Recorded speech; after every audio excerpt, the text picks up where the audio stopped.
so little margin for error for this Lions offense, Mark. And you see Hawkins. Second quarter, Lions are up 10-3 with all miracle of it. Bigger than me. I'm trying to hold my own inside here. You see him trying to block off the edge. Second and 17 coming up for the Lions here. Robinson right there. As soon as they start to pull away, that's really what they're looking for. That extra grab, and when you yank the guy, that's not good because that pushes him out of field goal range, I think. The umpire and the white hat, the officials there, that catches all their eye. All right. So you got to be back wide, boom, boom. Or slick with those things. You got to keep your hands inside. This is the best game you've ever watched. Is the audio mix good? Second and 17, 6 defensive backs for the Rams. Goff to throw to the sideline. Third and 17, incomplete. On that sideline by Robert Rochelle, closing in on Khalif Raymond to jar it loose. Now this is just a little quick out to the outside. I want you to watch Jared Goff. Yeah, same here, Packers Nation. What's up, man? How you been? One little extra hitch to make sure that ball is open, that route is open. And that's what caused this ball to be just a tick late to the outside and gave Rochelle the opportunity to get a hand on it. All right, third down and 17. Lions have a good shot here. All they got to do is move it, get back into field goal range, keep your lead up. Get away with an extra reset and an extra shuffle of your feet. Why the extra reset? To confirm that ball was open. Lions really weren't for the disrespect they were getting before this game, huh?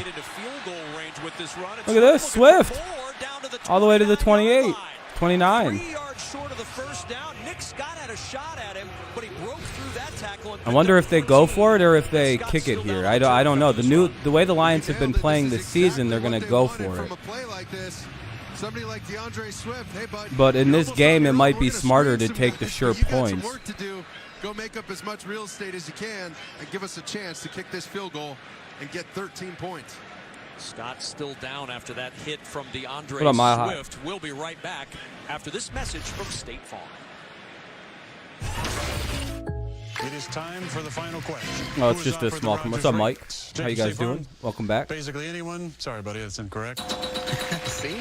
We offer great rates that fit anyone's budget. That's enough. Thank you very much. Jessica good man. Just busy, but watching football today. I scored a new Packers would win today, so it was an exciting Sunday. Yeah, Thursday night's going to be a good one. Of course. Everybody gets the rates, I guess. If you're the Lions, you probably kick this here once they figure it out. State Farm is there. Call or click to get a quote today. Yeah, Kansas City down bad. One more look as Nick Scott is up. Good to see. Third-year man from Penn State. Just kick it. He was a seventh-round pick for the Rams back in 2019. Former running back at Penn State. Oof. Watch this hit. Phew, Scott. That was a gnarly one. Shoulder area. And Swift what the hell's going on? Free. Scott used to deliver those hits as a running back at Penn State. Now absorbing them. DeAndre Swift. What a load. I mean, he dropped him like a bad transmission, man. Holy cow. And on fourth down, the Lions offense stays on the field. Oh, interesting. Have a shot at 3 points here. The Bears won't win. I don't think so either, Packers Nation. PCL, oof. Going against a team that's the best in the league on fourth down. I don't know. This is a fake. Just 3 for 12 conversions.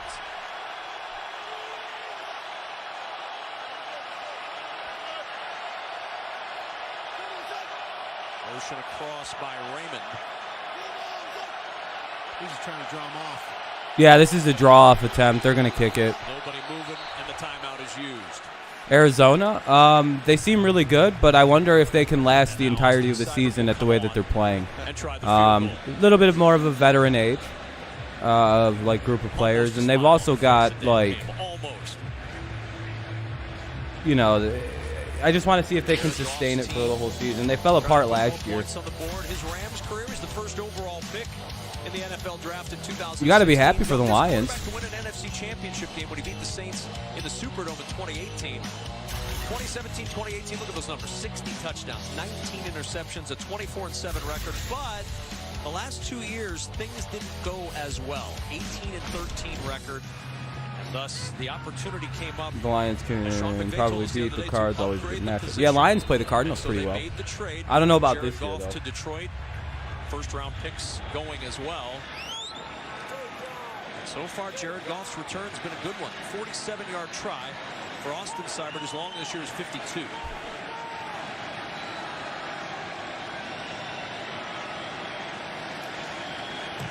Snap and hold. Good kick by Austin Seibert. Lions extend 13-3. 13-3. All right, Detroit, all you got to do is score every time you get the football.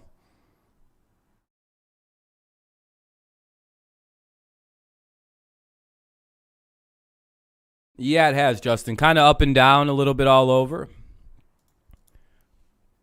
Raiders have tied it up with Philly at 7-7. No score in the Arizona-Houston game. And what's the other update? Tampa Bay and Chicago. Tampa Bay leads 7-0. And the Lions have a 13-3 lead on the Rams.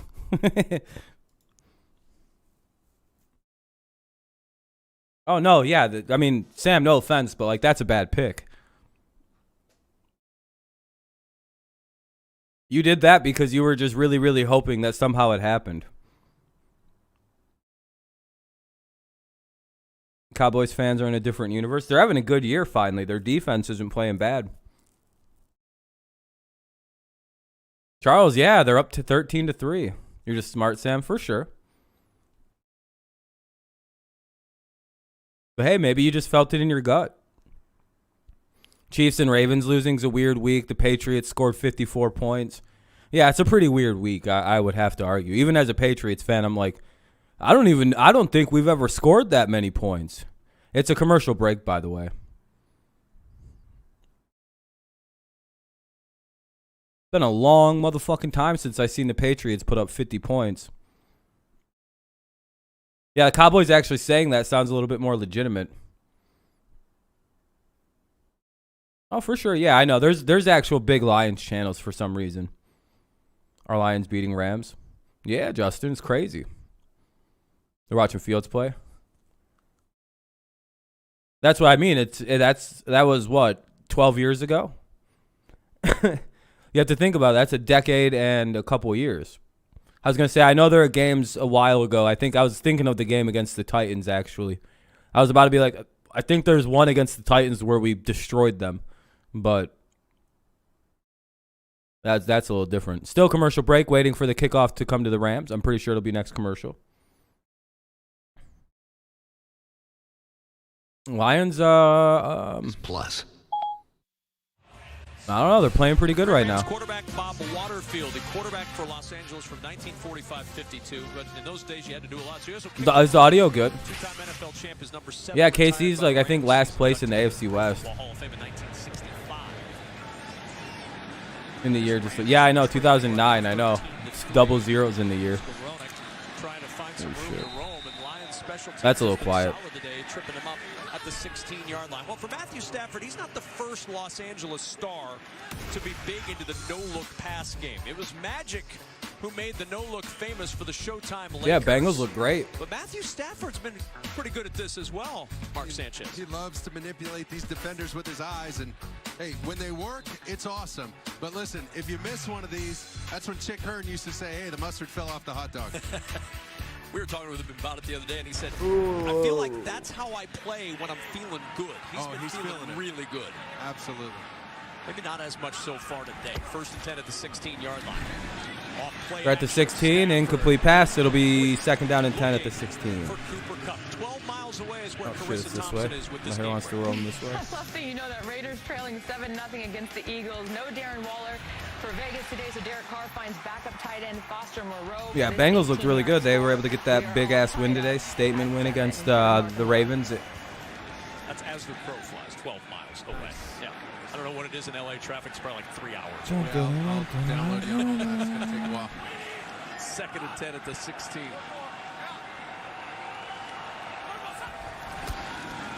Stafford with pressure in his face from Anzalone got rid of it and then down. 3rd and 5 coming. So assuming Cards win today, 7-0 over 6-1 on Thursday. What a game!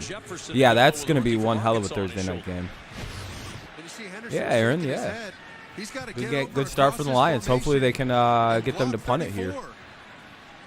They did a poor job What's up with my shit, man? of identifying this, but he's got to get across that formation here and block for Matthew Stafford so he's not throwing that thing off his back foot. 3rd and 5. 3rd down and 5. It's Henderson in the backfield next to Stafford. And on Stafford looks to throw. Takes a shot to... Hits Jefferson. Tries to hit Jefferson, but they threw a flag. That wasn't a penalty. That's a shit call.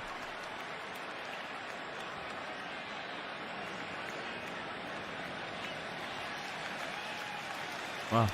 For some reason, my phone doesn't want to have service right Jacobs now. didn't quite turn back.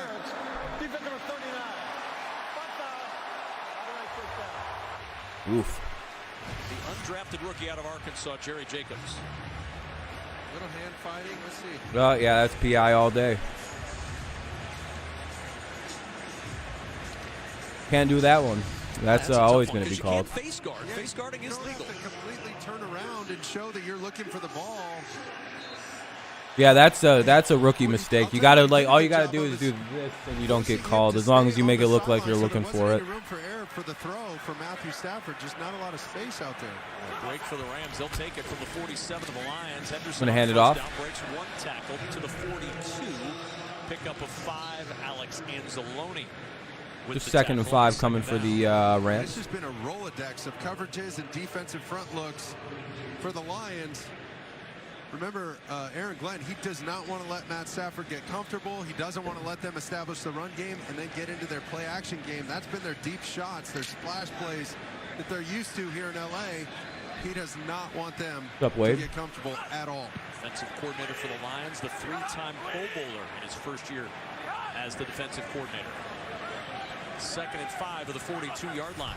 The link should be working in the description there for you, Wade. Not in the description, but in the pinned comment. Oh, they just missed. 3rd and 5. Stafford couldn't connect. It's 3rd down. Texans got a safety. Damn, Cardinals overrated. Sadly, Texans better. Field post and let Matthew Stafford come out here, use his eyes to hold these defenders to the left, and then launch one to that front pylon on the backside. They set these up off of their naked throws that they've run earlier, either out of gun or under center. Yeah, that's embarrassing. Imagine being the 6 other teams that lost to Arizona and they're losing 2-0 to Texans. Ooh, cringe. In the ball game in the backfield to the left of Stafford. Deshaun Jackson, Oh, top of the somebody was offsides. And this play's going to stop before it starts. And Stafford's Oh, false start. supposed to be a free play. Unless it's on the Rams. Oh, he thought it was defense all the way. That's a false stop. Oh. Yeah, usually you have to let those play. That's kind of a weird stop. I thought because they stopped the play. Bam, gets Anzalone. And you see him after, he's pissed. And I don't blame him. He said, hey, look at him. He says, that's your call. Oh, man. He wanted it. He didn't want a free 5 yards. He wants it all, man. That's how competitive he is. And what a landing spot for him with Sean McVay. First down and 10 at the 37 after the penalty. Stafford looks, throws, gets a complete short. Gain him about a yard. Maybe 2. Those no looks that we talked about a few moments ago, Laura Oakman, that still takes some. Yeah, that's supposed to be a free play, yeah. I understand it. Should be mad about stuff like that. It's like, what the hell, really? These guys are continuing to get used to me. I'm still getting used to them. There's still more out there for us. All right, 2nd down and about 9 coming up here for the Rams. 2nd and 8, rather, sorry. Anybody, anytime. They're learning that each and every week that goes into this season. 2nd and 8 to 35. They're going to go with the handoff. This is Henderson again, moving forward. He's got a first down to the 25. Of Detroit. Walker and Oruwariye finally caught up with him after a 10-yard gain.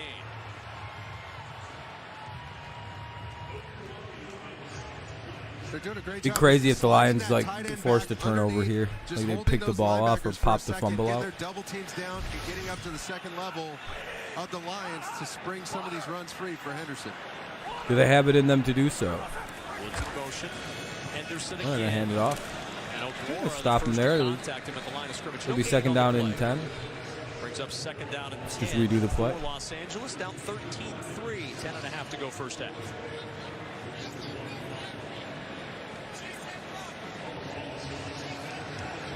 last week in the second quarter, put 28 points on the board against the Giants. But Sean McVay was not happy with a slow start offensively last week. Guessing that happiness not there again this week as well. No doubt. Oh, there goes Cooper Kupp in the backfield, right next to Stafford on his. Uh-oh, Murray's hurt. If that happens, they might lose this game like 5-0. He's got a little option route. And there is Kupp right out of the backfield, makes the catch, and a nice move on the edge to get the first down. To about the 14 into the red zone go the Rams. Had a shot at him, but the veteran Cooper Kupp shrugged him aside to pick up 11 and a first. This is normally something you run with a halfback. He's got options here. He can break out. He can break in. He decides to break out based on the look. Anyway, and the inside I think it's first and 10 to the 14 now for the Rams. 10 to or 13 to 3. The Lions have a slight lead nice still. To have one of your top receivers be able to read that thing. Kenny, for what? To get a good look, you got to read that. 9:30 and counting, so 9:27, 9:26, 9:25, 9:24, and you get the idea where the clock is for the second quarter, the first half. To the 11-yard line, Charles Harris with the tackle. Gain a small gain there, 3-yard pickup, second and 7. And one of two players all time with 600-plus receiving yards and 7 receiving touchdowns in the first 6 games of the season. And when you're in the conversation with Randy Moss circa 2007, that's pretty good conversation and company to keep if you're a wide receiver. And what's so impressive is he's all over the place. He's in the slot, he's outside, he's in the backfield. Shoot, they'll snap it to him if they got to. Whatever it takes, just get the ball to number 10. That bunch to the bottom of the screen. Oh, yeah, Kevin. Stafford looking the opposite direction for Henderson, trying to make the one-handed grab against Jalen Reeves' Maven, and it brings up third down. Good defense. Missed over the top. Matthew Stafford, he knows he's got him one-on-one right here. Linebacker, running back, advantage, offense. Just missed him. Almost had him on the back shoulder. This is interesting, Mark, because the Rams are one of the best third and long teams all year, 7+ and it's 3rd and 7. But it's harder to convert on that when you're on this short end of the field, right? When you only have a little bit of room to work with. It sure is. There's so much less real estate here when you're on the 10, 11-yard line like they are. Just less space for these guys to cover in the back end. Stafford to the end zone, jump ball, it is caught. Van Jefferson with the touchdown.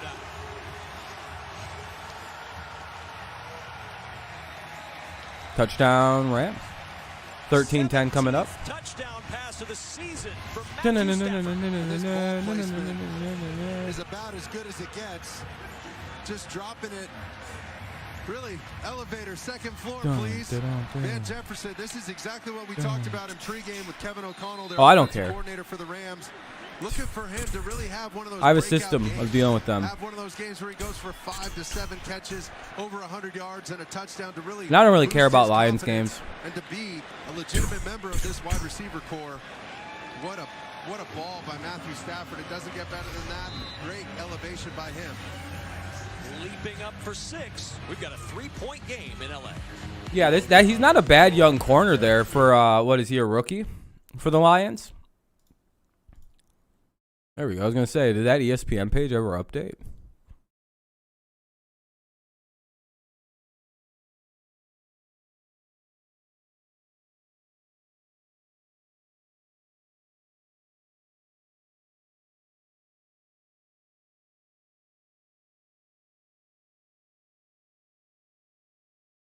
All right.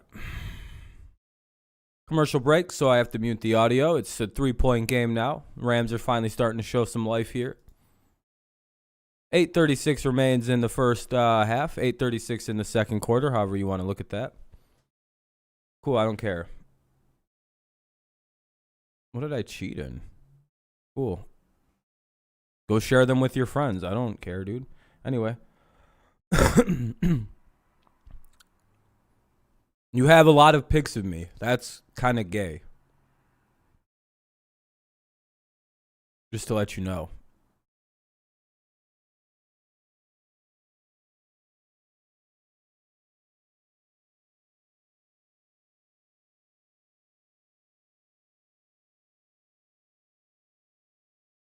Hope you get the help you need, man. You need a lot of serious help in your life. That's all I have to say, man. I'm not going to acknowledge you any further this entire stream, but like, I really hope you get some help soon. You seem very unstable.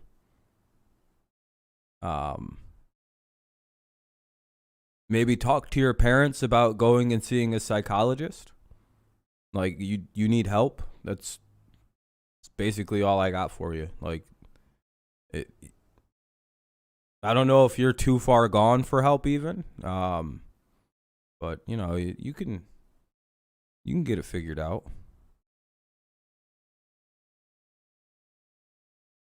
But yeah, man, I hope you do better. I hope you feel better. I don't know what you're going through, but it's a little weird. 2022 Grand Wagoneer. And I do hope you feel better, my friend. Right after the touchdown, a great look. This is the thrill of victory. You win the play. Sean McVay fired up. Great catch, Van Jefferson. Here's the agony of defeat.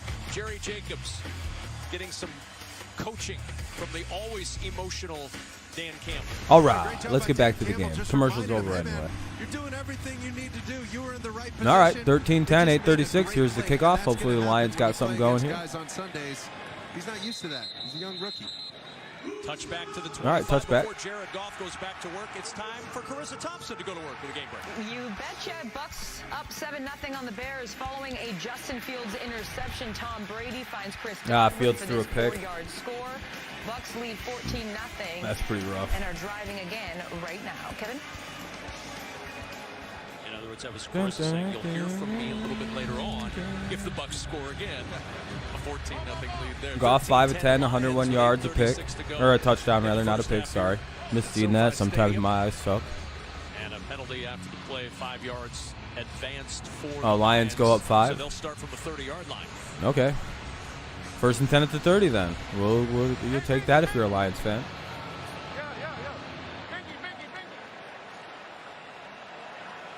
All the yards you can get. Fuck. Helpful. Get the chain set, thus the delay. Now we're ready to go from the 30-yard line. All right. Motion from the tight end, the fake toss. Goff will throw it back, and it's in and out of the hands of Halapoulivaati Vaitai, and that'll be a flag. And I'm pretty sure that's a 5-yard penalty. You're not supposed to throw it to that guy. Trying to throw that ball away. He is not an eligible receiver. And unfortunately, illegal touching. Offense number 72. 5-yard penalty. Dumb penalty if you're the Lions poor there. Vaitai, he didn't know what to do. He's right here on your screen. But Jared Goff knew as soon as he got pressure off the edge, hey man, I'm hot. I got to get rid of this thing, get the ball out of my hands. The ideal location would have been closer to Khalif Raymond or somewhere close to another receiver. Thought he had an outlet right. It's all right. Go ahead, you two. By the Lions. But for a brief moment, Vaitai thought, this is my time to shine. Second down. And Goff will just have to ground this one. Pressure again, and then now it'll be 2nd and 15. I believe that last play didn't count. Down and long coming up for Jared Goff, who came in pregame and got some love from his former teammates, former coaches. Ooh, not good. I guess he's gonna have to get an MRI tomorrow. A lot of hugs and high fives. It's business, as you know, Mark Sanchez better than anybody. Doesn't mean the friendships stop.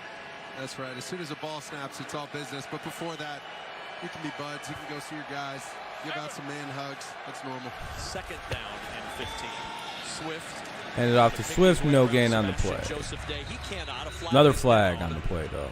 This may back the Lions up more. And now some discussion from Penei Sewell and Aaron Donald. Sheesh. The rookie. Little extracurriculars. Chatting it up with the all-time ranked sack leader. Holding. Office number 63. The Rams elected to decline the penalty. Result of the play, 3rd down. So Evan Brown in his 3rd career start. Tough task today. The Rams will decline the play, so it'll keep it at 3rd and long.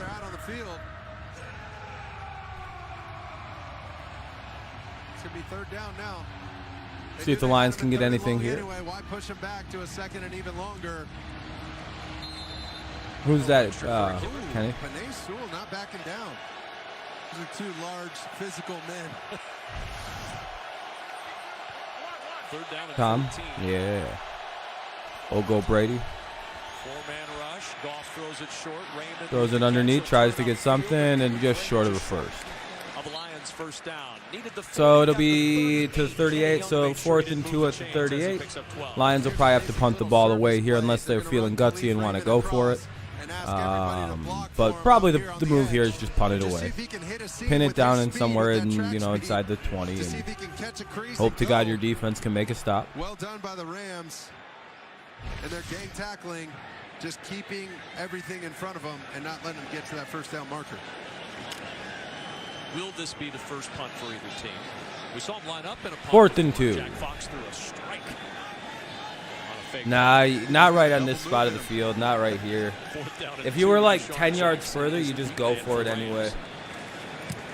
Actually will punt this one wobbly. You're not the best pick. Bouncing at the 25, and that's where it's going to be down.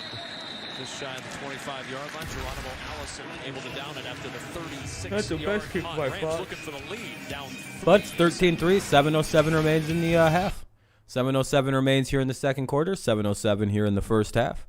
It's 13-10. Lions lead the Rams. Scores from around the league. Pretty quickly we can do that. It's 7-7 still in the Eagles and the Raiders. Houston leads 5-0 over Arizona. Tampa Bay is up 21-0 in the first quarter.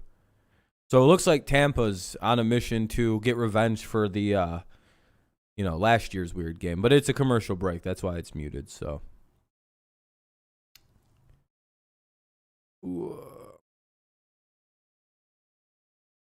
tonight's game will be pretty good. Colts and 49ers. Hopefully it's a good game anyway. Be kind of a bummer if it wasn't.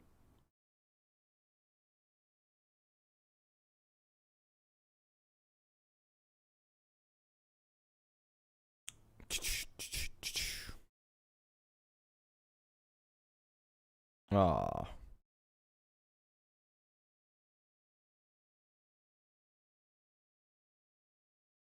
Someone's unoriginal. Now you're just saying the same things I just said to you.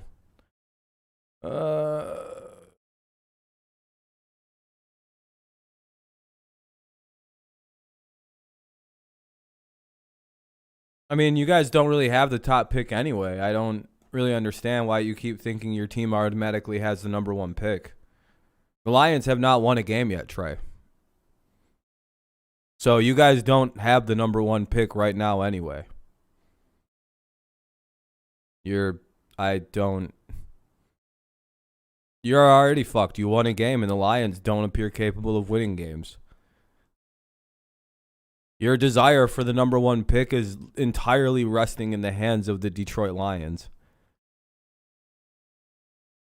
One of the only teams that are more guaranteed to lose games than the Texans.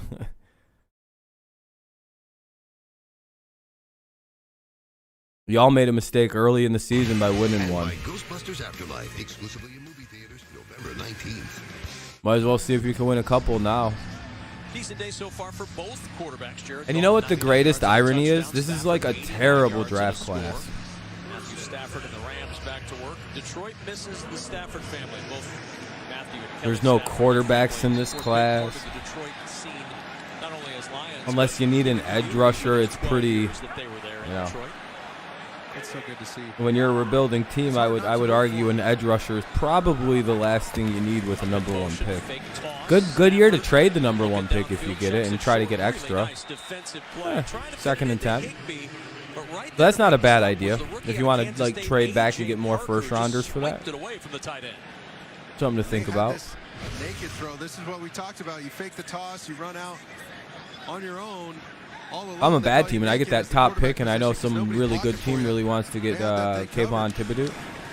They got a couple extra picks. Ah, shit. Well, that's still like the Detroit 47. Matthew Stafford to the 47, a pickup of 27. And they brought some internal pressure, just an internal crosstalk. And Matt, he knew he had to throw this thing off his back foot before Cooper Kupp. Good throw by Stafford to Kupp. Those That's the freaky arm talent. 6 minutes and 38 seconds and counting in the quarter. But yeah, I don't know. Trey, I wouldn't worry about it. I'm pretty sure the Cardinals will eventually start coming back. What is it, 2nd and goal right now? Yeah. So what? The Cardinals are about 2 plays away from taking the lead in the game. So I wouldn't worry too much about it, Trey. In the long term, you guys are not going to, you know, it's going to just get ugly. Look at old GOAT. Oh, 600. Touchdown pass. Best mark all time. Bucks up 21-0. Kevin? Yeah, but he's not a good quarterback, right?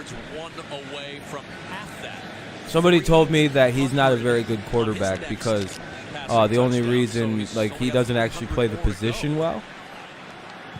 And the 600 touchdowns and like almost 100,000 career passing yards don't really mean much. That's what I've been told. Even though, you know, I don't know what stat is fair to measure Tom Brady. At some point, there has to be some fair way to measure how good Brady is. I'm not allowed to use the Super Bowl wins, any 7 of them. I'm not allowed to use it how many times he's appeared in the game, which is, 10.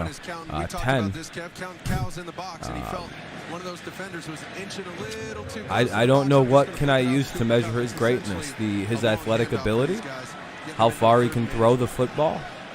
Is that what a great quarterback is? Just how far you can throw it, and if you can throw no-look jumper passes and shit? Seems like that's what people think is a good. Like, I don't. What measure do I use? 3rd down and 6. Stafford sidearms it across. It's Woods breaking tackle. Oh shit! Woods is going. Oh, he went out at the 21. Well, the Rams are driving here.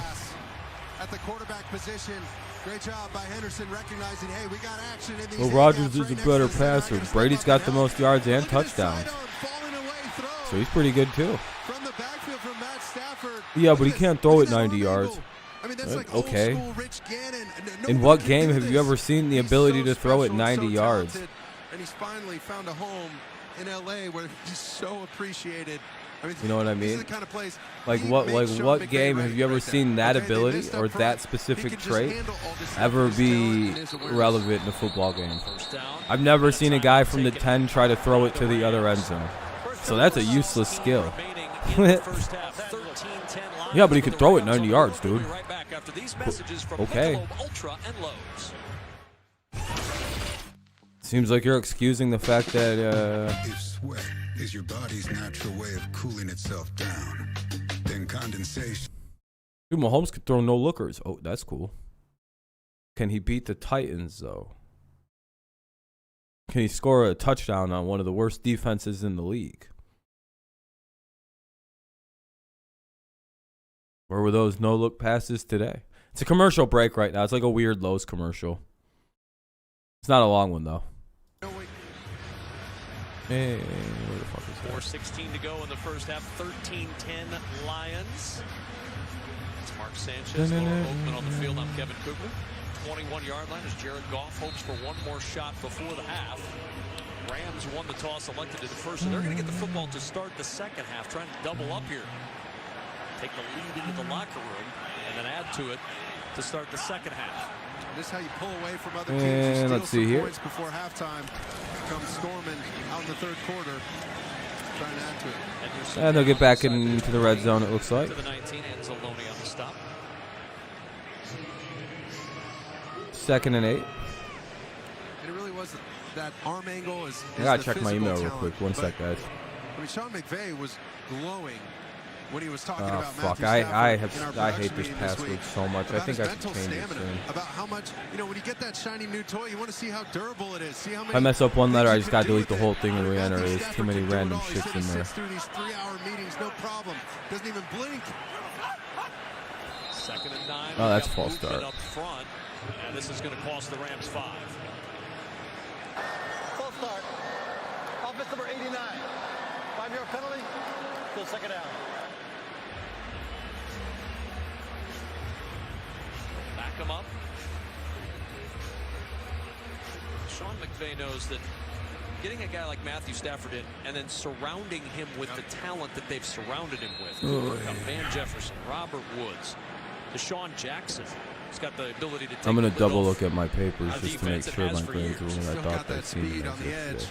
Yeah. Matt talked about how, uncomfortable it was that first day because the other 10 guys knew what to do. They've been in this system for a while.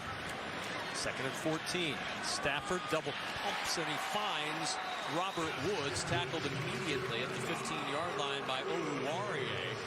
For good yardage on 2nd and long, makes it 3rd and very manageable. And that same little option route, now they're going to run it with Higbee. They ran it with Cooper Kupp earlier.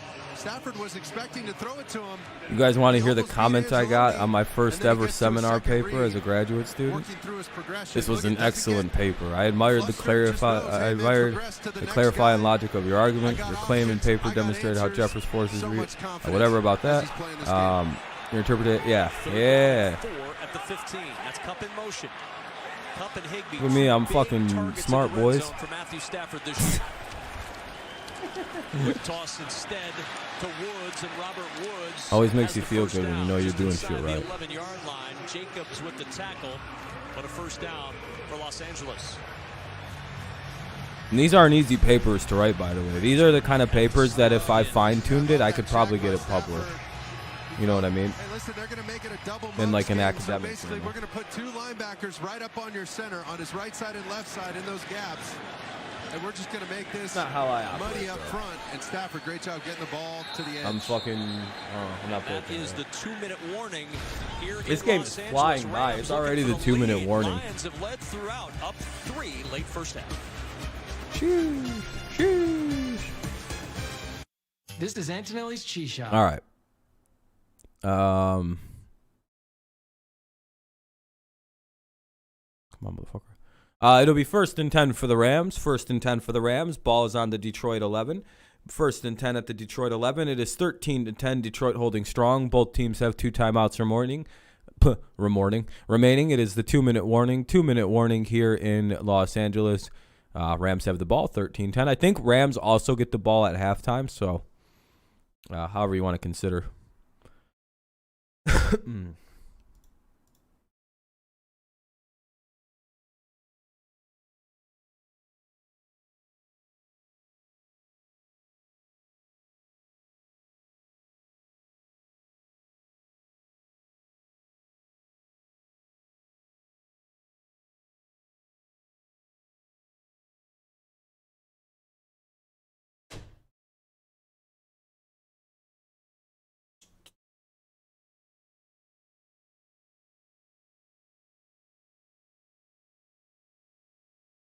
Dun, dun, dun, dun, dun, dun, dun, dun, dun. The Raiders are up. Cardinals are up. Tampa's up.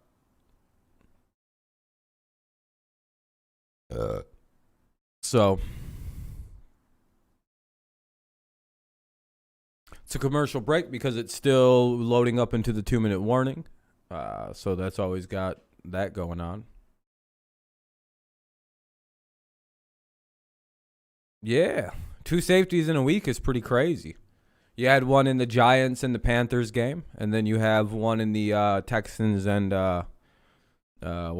Cardinals. Ooh, I gotta love the 2-minute warning, right? Could you imagine if Detroit got a pick 6 right now and just ran it all the way back on the fight and just scored?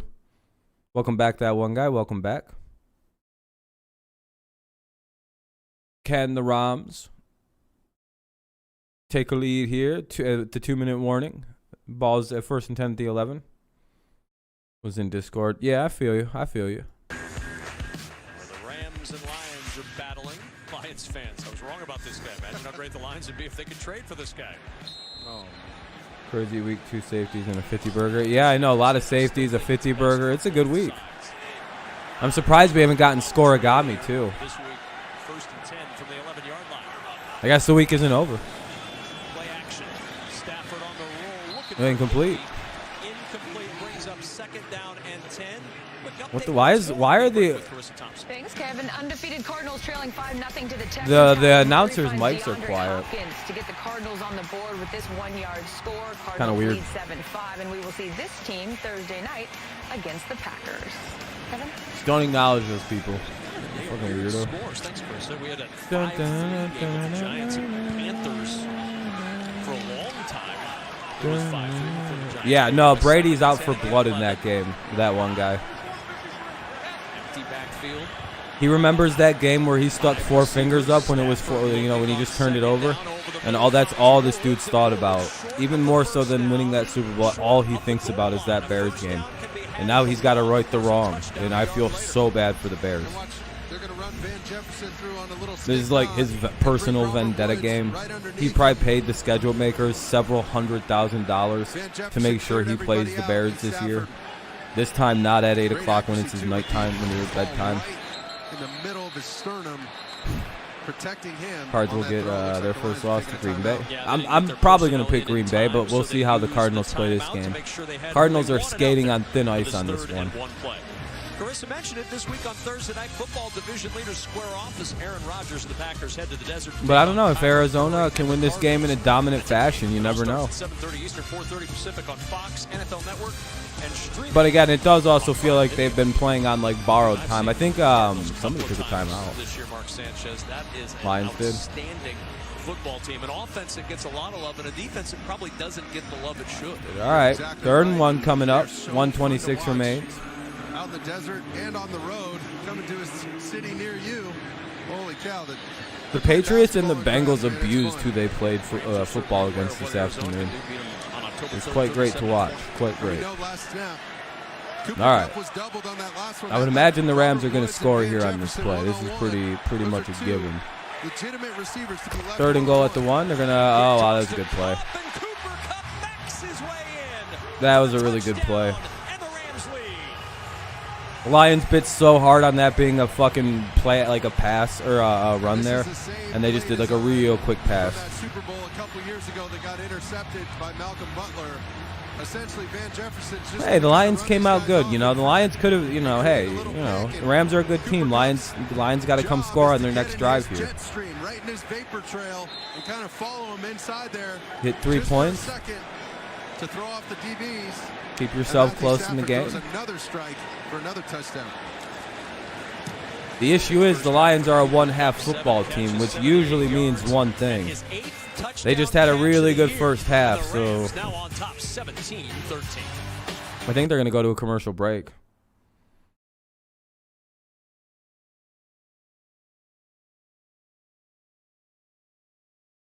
Yeah, commercial break. I don't know why they keep doing this today. They're really bad about the commercials today. So that's been kind of annoying.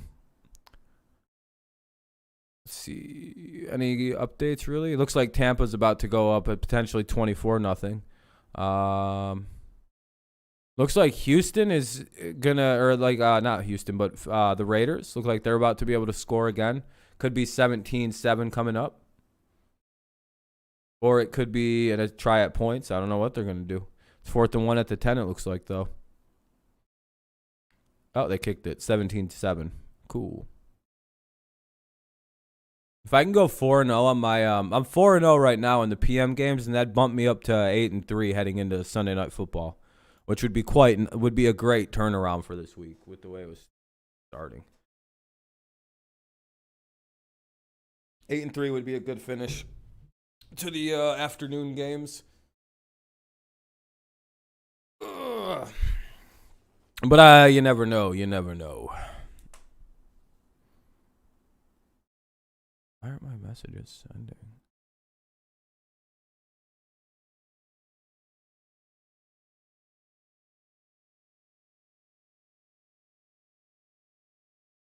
I don't know. Anyway. Lions better than their record, but I don't know why they're missing it to be what they're missing. They secondary. Their secondary is really young. Linebacking could use a little help. Their defense isn't good. They need some other receivers for Jared Goff to throw to, because he's essentially only got 2 real options to throw the football to in T.J. Hawkinson and Swift. they're coming along. They just, the Bob Quinn and Matt Patricia regime, we're building a very, very particular roster that no one else on the planet Earth knows how to coach, except Matt Patricia, I guess. I don't really know what the hell they were doing. But boy, oh boy, did they leave the shelf cupboards bare on this one. Touchdown pass, tying John Elway for 12th all-time, capped the 11-play, 74-yard drive. Kelly Stafford very happy for her hubby. He acknowledges the touchdown, number 300. Just a casual wave. Nice. Hey, thanks, guys. Thanks for the recognition. Kickoff through the end zone for a touchback. Kurt Menefee, what do you have coming up? Better than their record. Oh, yeah, I already read that. Coming up at the Verizon halftime, we'll take you through all the day's action, including Brady's Bucks against the Bears. You don't want to miss it. Oh, that guy just got aggressive on the... You can't point at the audience like that. That's taunting. Yeah, I was going to say, Jesus, dude. Oh, that was good. I get it. Taunting. Yeah, I'm really pissed that they just taunted us like that on TV. It's week 6. No, you're week 7. 7-2. I'm gonna go write a strongly worded letter. I'll be right back. That usually happens, week 6, then week 7. First and 10 at 25. Goff to throw. And checks it short. Breaking free is Khalif Raymond. And Raymond with a first down to the 40-yard line. Picks up 15. They're in full 2-minute mode. That's what you need to start a drive, is a quick completion. Love to get out of here with at least a field goal. One timeout remaining for Goff and the Lions. Man pressure. Goff steps up to Swift. And Swift down near the 48-yard line. They'll keep the pace up. Only the one timeout remaining as they pick up 8. Plenty of time. They're going to hang on to that timeout until after this next play. Second down, Rams bring extra pressure, floats it down the sideline. Lunging catch made by Khalif Raymond. And the timeout is used. First down into Rams territory. Oh, look at this extension. Fully horizontal. Khalif Raymond. What a catch. And that, when Dan Campbell's talking about everybody stepping up, that's what he means. They don't have much margin for error in the NFL in general. Had to write a letter. That was disgusting to have taunting on the TV like that. They have almost zero margin for error. So plays like this have to be a staple for these guys to get a chance to now either kick a field goal or hopefully. Could the Lions actually score? There's just the talent that surrounds him is more than I just realized that's Mark Sanchez. in their building of the game. That's right, because nobody's going He's really good. You need guys to make up for an error up front. I'll give him credit though. You need a guy to How many quarterbacks on their resume have that they can actually put on their resume? Yeah, in one playoff run, I beat Peyton Manning and Tom Brady. It's human nature. They're going to screw up. But for the most part, I think on the road too, which is crazy. You got to understand your like that was a crazy run by the Jets that year. Then they lost in the AFC Championship to Baltimore, I believe. St. Brown in motion. Goff has time, throws for Raymond, and Raymond makes the catch. Clock continues to run as he's down near the 17-yard line. Fuller and Scott on the stop after the 15-yard gain. Clock this one, get to a 2nd and 10. All right, 18 seconds remain here. With 18 seconds to play in what has been a very efficient first half for the Detroit Lions. Oh, and they've pulled out all the stops. Look at Jared Goff go through his entire progression on this last throw. All right, good job. As long as they don't fuck up here, they got an easy field goal coming. Call that a sprinkler read. You start on the right side of the lawn and get all or at least, a field goal attempt coming anyway, where they could try to get 3 points. Keep themselves, like I said, keep yourself within the game here. That should be their goal right now. Leonard Floyd trying to tip that football. Like that sprinkler. All points is good points at this point. That's what I'm here for. Fuck the DOG. God damn it. Back in week 6, I might not have gotten in. We're not sure when week 6 is. Flag down, a delay of game will push the Lions back. Oh. Yeah. No timeouts to use. So they lose 5 at the end. Bad penalty there. Bad penalty. Yeah, that's just poor clock management. Out of a clock situation, you down the ball quickly, get yourself to a 2nd and 10. Can't afford to be losing. All right, 2nd and 15 now for the Lions. Let's see if they got to avoid that sack here. Those are the ones that really hurt you. 15 now after the delay of game.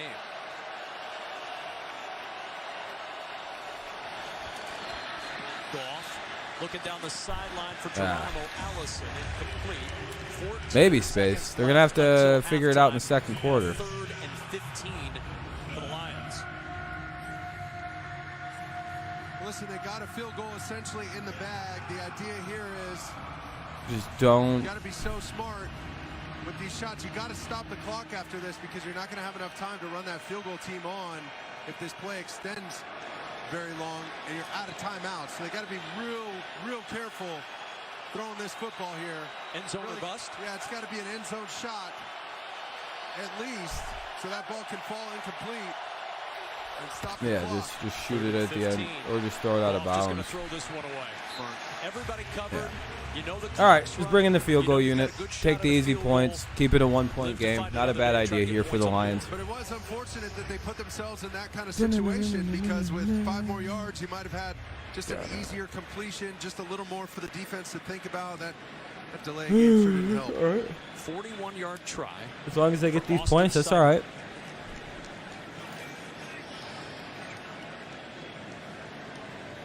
Signed after the preseason by the Lions when Cincinnati cut him. 41-yard try. Yeah, that looks good. Good for Austin Seibert. And it'll be 16-17. Rams lead 17-16 with 4 seconds remaining. In a very entertaining first half here in Inglewood. Lions are going to try to onside the opening kick. Campbell, good job. You could read lips. Good job, he says to his quarterback, Jared Goff. Led him down the field and put points on the board. That was huge. You got to respect the way Goff's playing, too, because, man, everybody was after his motherfucking job last week. Oh, shit. The Rams are fucking 39-0 when leading at halftime under McVay.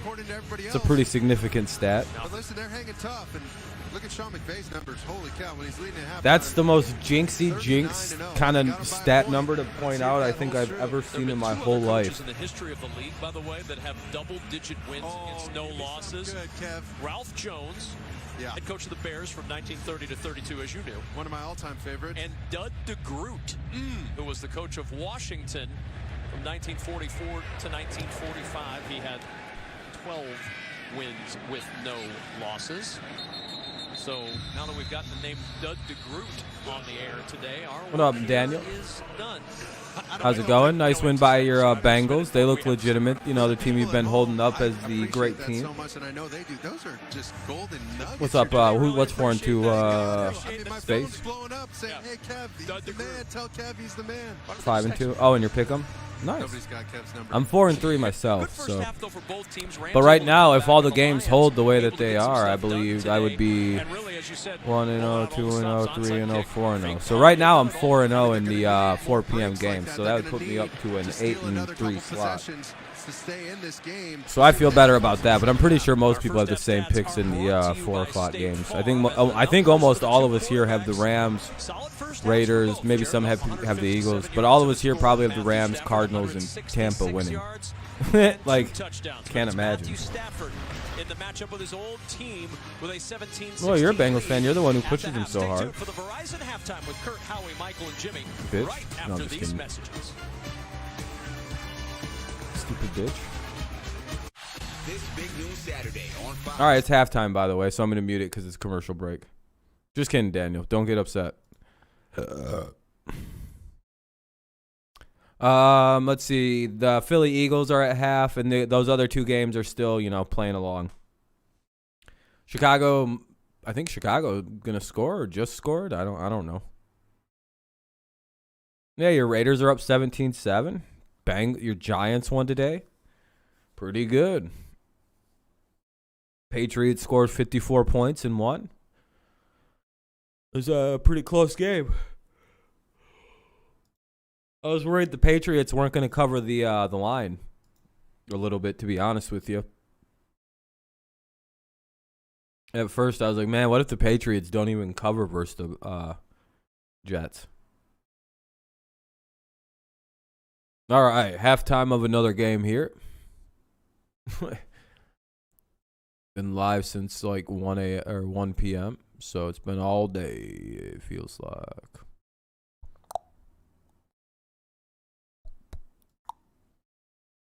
Let's see.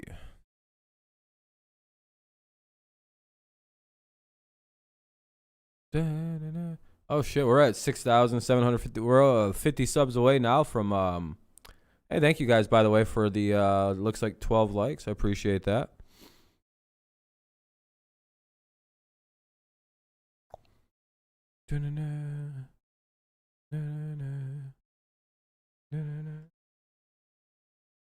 Bengals only wrong pick.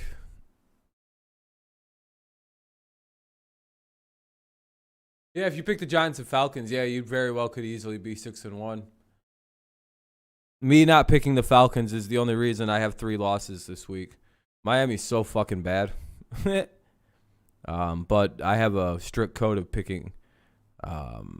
See, I almost got the Miami pick right, though. So, you know, it is what it is on that one. That was a pick 'em in my... That was a coin toss game. If you don't have any qualms about picking the Falcons, then then you know you flip a coin on that one. Yeah, Lions playing good so far. They're only down by a point. They came out pulling out all the stops this game, Ozzy. I mean, they're probably about to get beat on, but like that was a respectable first fucking half. I figured I'd be done watching the game. I'll be very honest.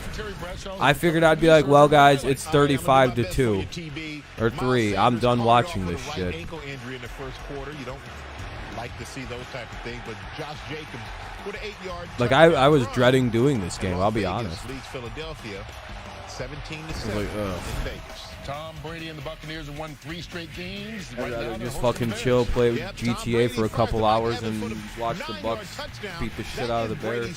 600th career touchdown pass, an NFL record. But of course, and now I miss Brady throwing his NFL record. Realizes his mistake, and what do? They have to get that ball back. And a handshake, free air or something. A handshake ain't gonna cut it. Oh, they're gonna hook that guy up. Tom will take care of my guy there who got that ball. He's making it worth it. DeAndre Hopkins with the 1-yard touchdown.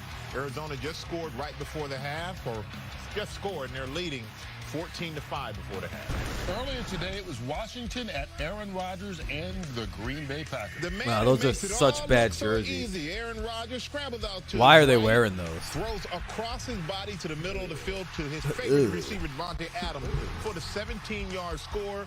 Rodgers finished with 274 passing yards and 3 touchdowns. Green Bay wins at home 24-10. No more Lambeau Leap. Hey, winning at home easily. Your Giants over Carolina. Standing up for a second. Easily. I didn't expect to hear that out of your mouth, Kurt. But Daniel Jones to Dante Pettis, who gets in for the 5-yard touchdown. And New York Giants. Look at Daniel Jones. Carolina Panthers 3. Best QB in the NFL potentially. Went down to the wire. Atlanta at Miami. Yeah, Tua Tagovailoa actually played a really good game on a nice comeback. The Mac Hollins right there for the 4-yard touchdown. That put them up 28-27, but Younghoe Koo with a 36-yard field goal for the win, and it is good. Atlanta 30, Miami 28. Does that break the Atlanta curse? Question. Is Atlanta no longer cursed after that game? It's a serious thing to consider. Like, they finally won a game via the walk-off, right? They finally made another team choke their win. Is the curse over? After taking a hit to the head, yeah, the Dolphins fans they're pulling out the paper bags in Miami. It's getting fucking bad there.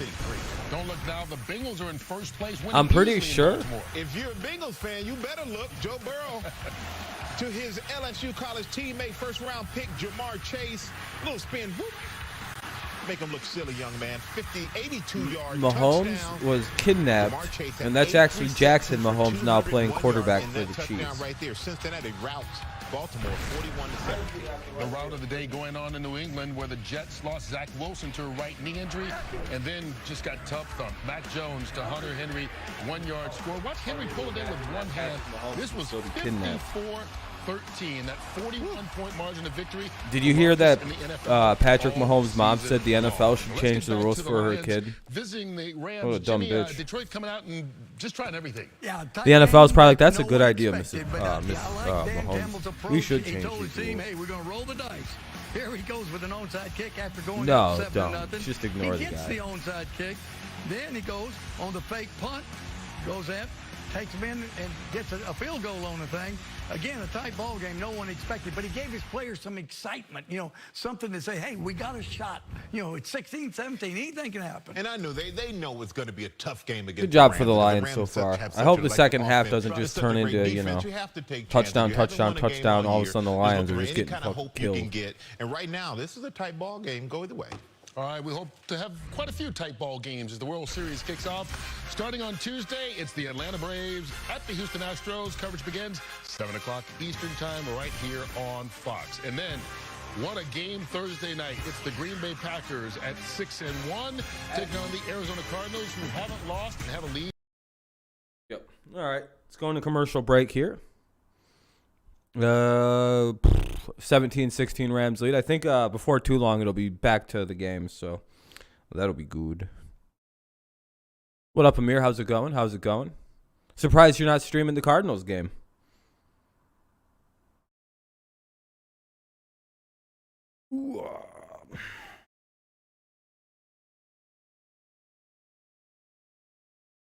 Oh, for sure, man.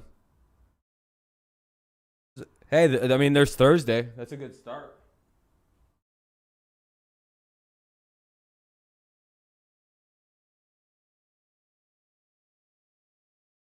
I've somehow collected a lot of Green Bay fans on my channel, but if I go, see, I don't know if it's worth streaming Thursday because all the people are just gonna go watch Grossi live react to the game. So Lions had a shot. Yeah, they're doing all right. They're playing really good.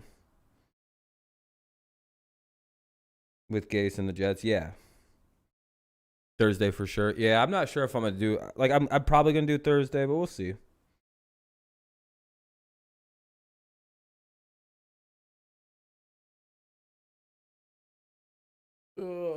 Just waiting for the game to start.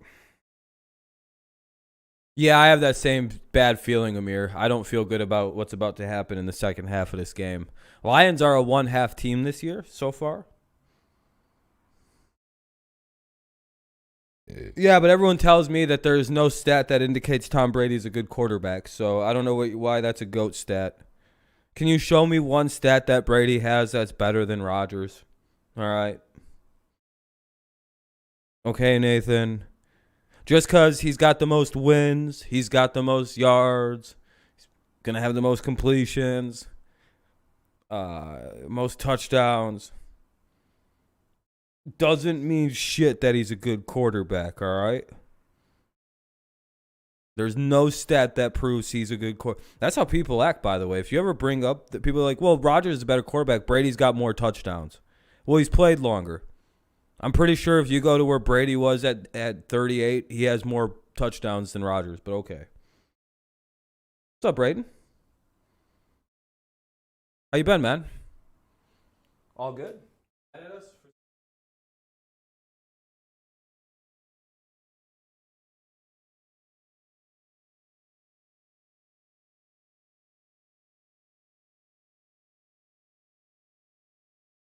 And goes, oh shit, my name's still Braden on here. It should be Braden, Brea. Be like, oh shit, oh, that's weird. They're winning, so it doesn't really matter.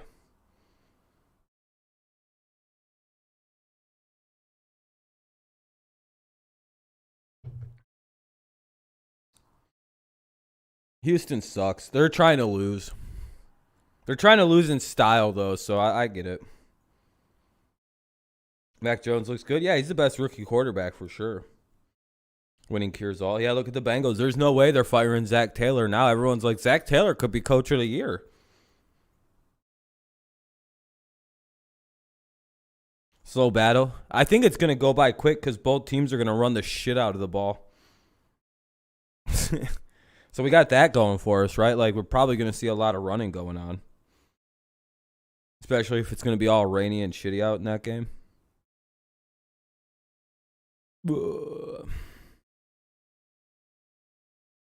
Yeah, Cup's pretty good. Yeah, the Chiefs are over, dude. I canceled the Chiefs on Twitter this morning, and it worked. They're canceled, bro. This is, until they kill Jackson Mahomes, they're going to lose a lot of games. That's what I basically said.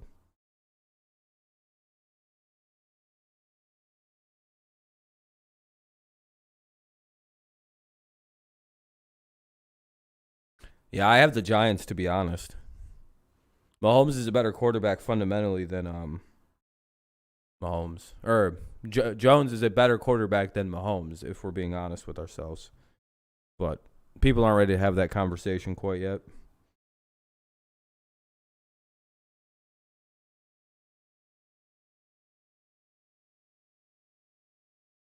I don't know. Carolina kind of just sucks.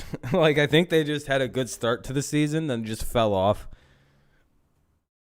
So far, it seems like almost every good team that started off, except for like the Ravens, Cardinals, are all bad now. And then I guess the Cowboys. Yeah, the Sean Taylor incident ruined it. Well, and, you know,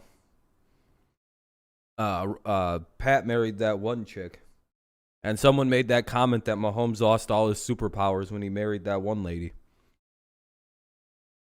Mike, remember, we've been tracking this one.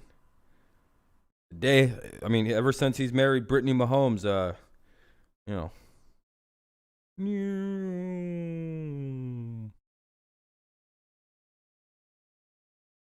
Look at Russell Wilson. He's only getting better since he married Sierra. Just saying.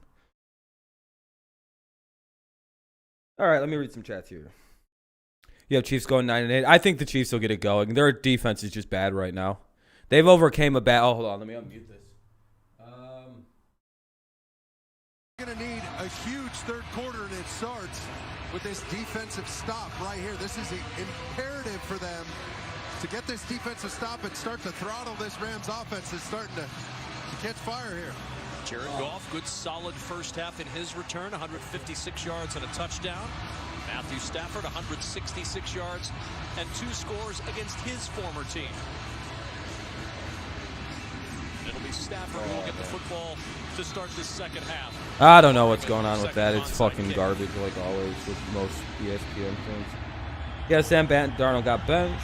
I'll pick Chiefs. I'm going to pick Chiefs. Yeah, I'm not going to pick the Giants to pick the Chiefs.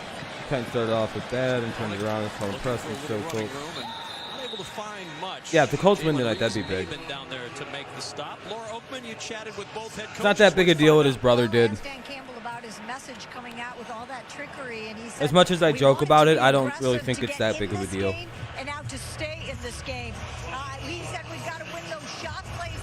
I think what happened is Jackson fucked up and didn't fucking approach it right. If they'd have called me out for dancing, I would have been like, yeah, because Sean Taylor was the kind of player who just stood there with his arms on the sideline after making a good play. He never was a showboater or a celebrator or anything. So me doing a dance wouldn't have been considered an homage to his play style after he was, after he make an interception or make a big play. No, he just handed the ball back Barry Sanders style to the referee. No, he didn't. See, he fucked up. He personally shit the bed on how he could have approached that. He could have said he just did a bad attempt at a Sean Taylor celebration. And completely been looking good. Stafford on second down looking for Jefferson. That ball short. That's incomplete. That was incomplete. Eagles are bad, yeah. Now third down coming up. Eagles tried an onside kick. Did they get it? Giants were able to find the Giants have a shot against. I don't think so.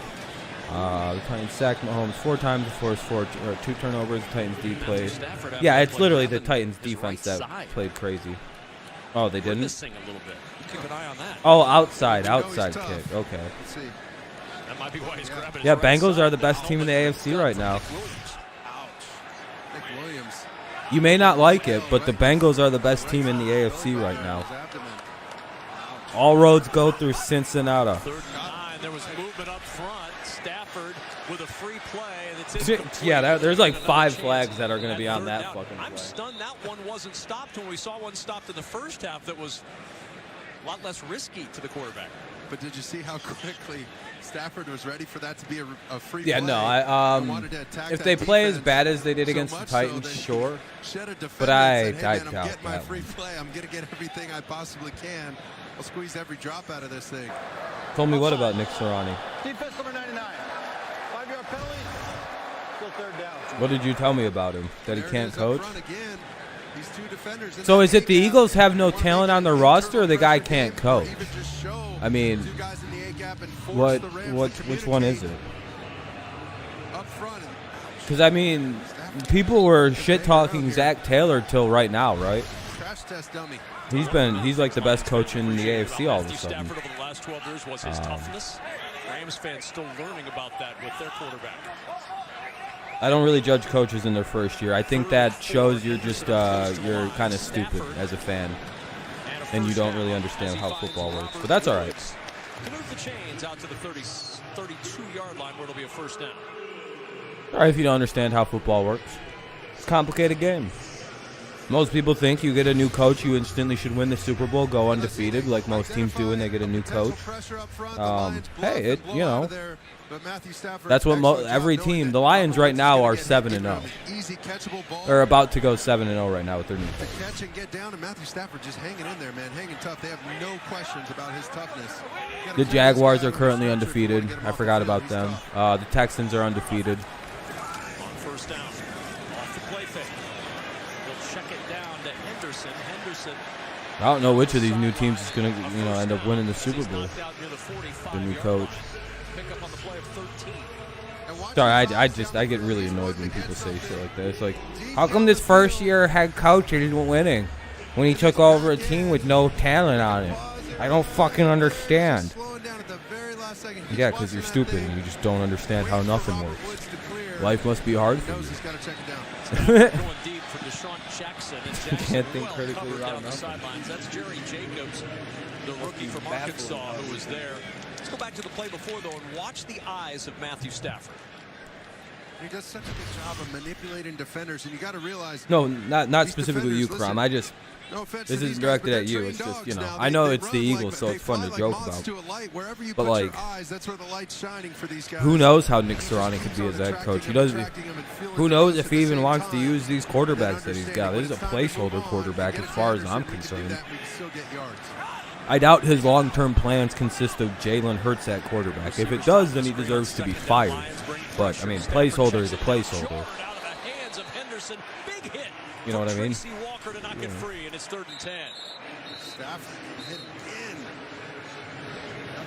That's my thoughts on it. You got to give a coach. I always say give a coach 2 to 3 years. If in the second year you can start to see the plans that they're doing, then yeah, you let it roll for a third year.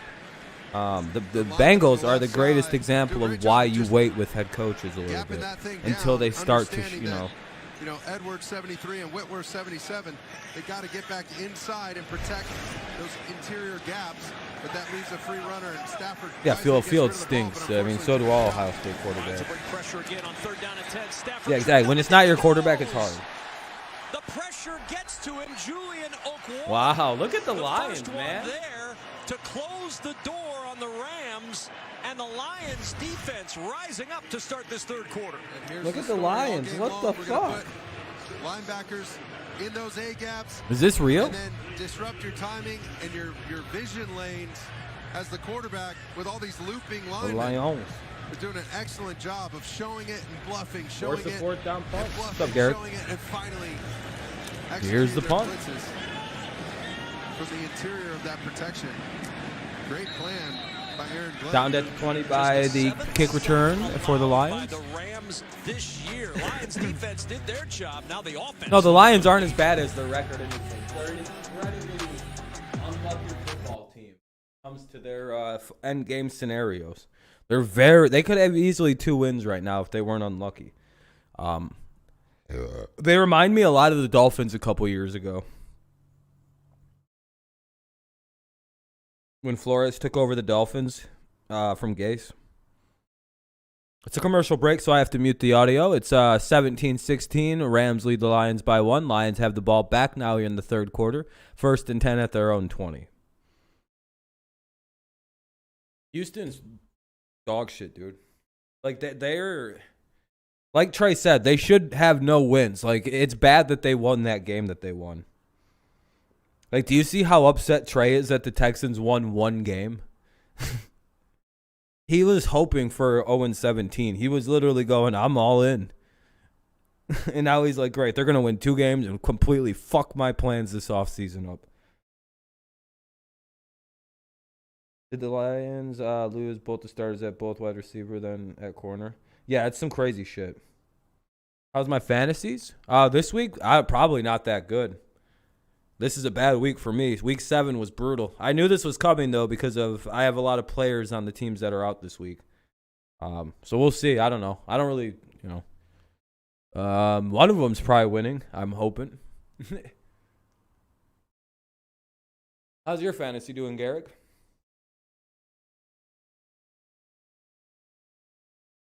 Well, if you're asking overall, I'm 6-0 on one team. I think 5-1 on another, and then bad on the other 2. They're trying to refigure out their team, basically, is what the Lions are doing. Rebuilding, trying to, fix what the hell Patricia and Quinn did to the roster, which wasn't anything pretty. It's a long commercial break. I apologize. I don't know where the fuck the game's at. I'd like to see the Lions play offense now. Who'd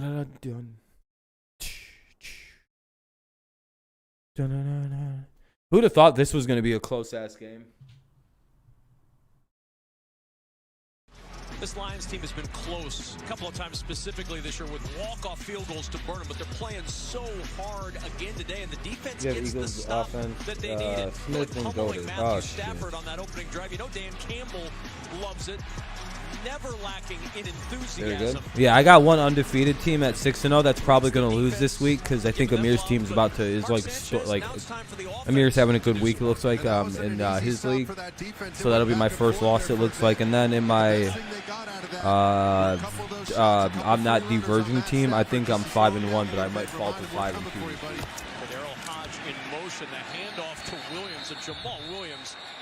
My one team has a whole bunch of superstars on it, but Mahomes didn't do jack shit today. So he fucked me in fantasy, that loser. What's up, Adam? Sorry, you had to hear that. Oh, fucking Kermit. Costly penalty, silly penalty.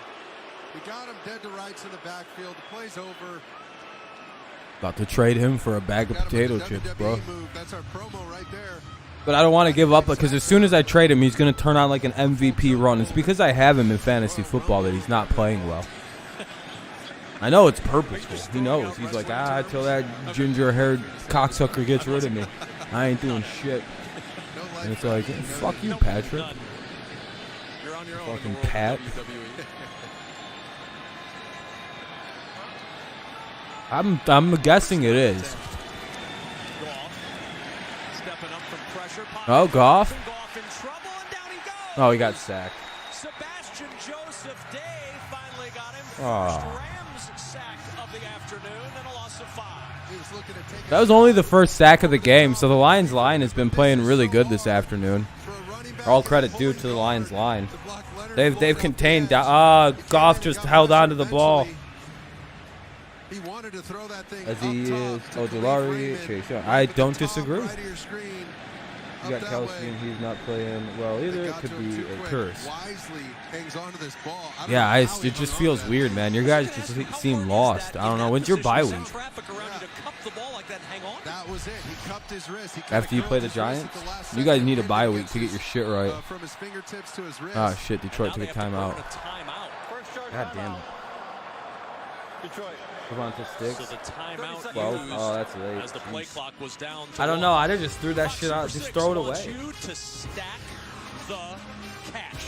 Feels like the smarter play there would have been for Goff to just whip that shit out of bounds, not take a gigantic sack there. Play for free and invite your friends.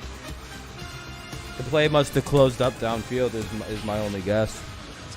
11-17 remains here in the third. 11-17. 2nd and 15 for the Lions here. 2nd and 15. I think they're where the hell are they at? Trying to see where the Lions are out on the field. Sorry about this. After the sack, And then the timeout is 2nd down and 15. So now you're behind the chains and you're off schedule now. You're off schedule. You just got to get something to get you to a 3rd and manageable, and at least worst case scenario. 3rd and hit them down deep. No, 2nd and 15. Sorry, I'm trying to see 30. To try and score again. Oh no, they're at like the 28. St. Brown involved too in the slot. Gives the motion man on this play. Little dump off screen pass. For Swift. Oh, not a bad play. About the 37. When he took it for the first score from 60. Good little pickup for the Lions there. So 3rd and about 6. Up on the same side, he's going to screen from instead of crossing the formation. Yep, 3rd and 6 coming up now. Cross the formation and man-to-man. Let's see if they can convert. I don't know. I don't think so. Trailing him, but on this one, they knew they were going to get zone. Well-designed call. Chat delayed. If it's delayed, make sure you're in live chat mode at the top. It might have switched you over into top chat mode. I don't know. It's probably delayed for me. I don't know. With pressure, in trouble, able to get away for the moment, nope, but he sacked him. Get away from Kenny Young as he gets to the sideline. Young dropping him at the 34, damn. And it's 4th down. If you're the Lions, go for it. Fuck it. What you got to lose? Just trying to get picked. I was right. That's why. And it didn't end up happening. I do that does that to me all the time. For some reason, I'll be fucking in live chat like, what the hell is this shit? They're in top chat. Like, none of these chats seem connected to one another. This shit feels disjointed. Lions are faking it. Look at this shit. Look at this formation. And it's a fake again. Yeah, look at that. For the 2nd time, and room to roam down the sidelines. It worked again. I can't believe it worked again. Dude, they set up for that when they were basically going, "Hey Rams, we're gonna fake the shit out of this." Look at the fucking guy who gets the ball. He was like, his head was looking around, kind of like, I don't think they know. And just get it straight to Moore, who's got a Campbell, dude, I like that about Campbell. Pinning everybody inside so he could roll. The Rams were not expecting that at all, dude. The Rams were not expecting the Lions to go, all right, fuck this, fake it. You never know. I guess the answer was in the smile.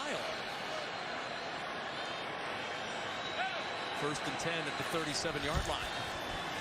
Oh, they've been doing all kinds of fakes and shit this whole game. You kind of knew, right, Laura? Lions have a very extensive game plan to win this one specific game. These motherfuckers are going to go 1-16 if it's everything they can do. Campbell's in his bag tonight, though. He's like, fuck that. Fuck that. He's like on page 7. Everyone's like, uh-oh. What? He's on the weird page. Well, it sounds like a bad poker tell. Oh, yeah, dude, the Lions want to win so fucking bad. This is going to be heartbreaking if they can't pull this shit off for this team. God damn it. 2nd down and 7. I really hope I go 7-4 this afternoon. The first down. Well, when you're 0-6 and you're trying to knock off a team on the road that's 5-1, well, you open up everything. Onside kick, fake putt number 1.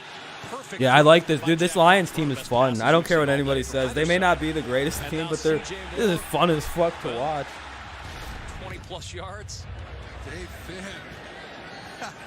They don't go down without a fight. I love where they're at. There is no there's no reason they should be in this football game. The disparity in these two rosters is basically the Rams just playing down to a team and got caught.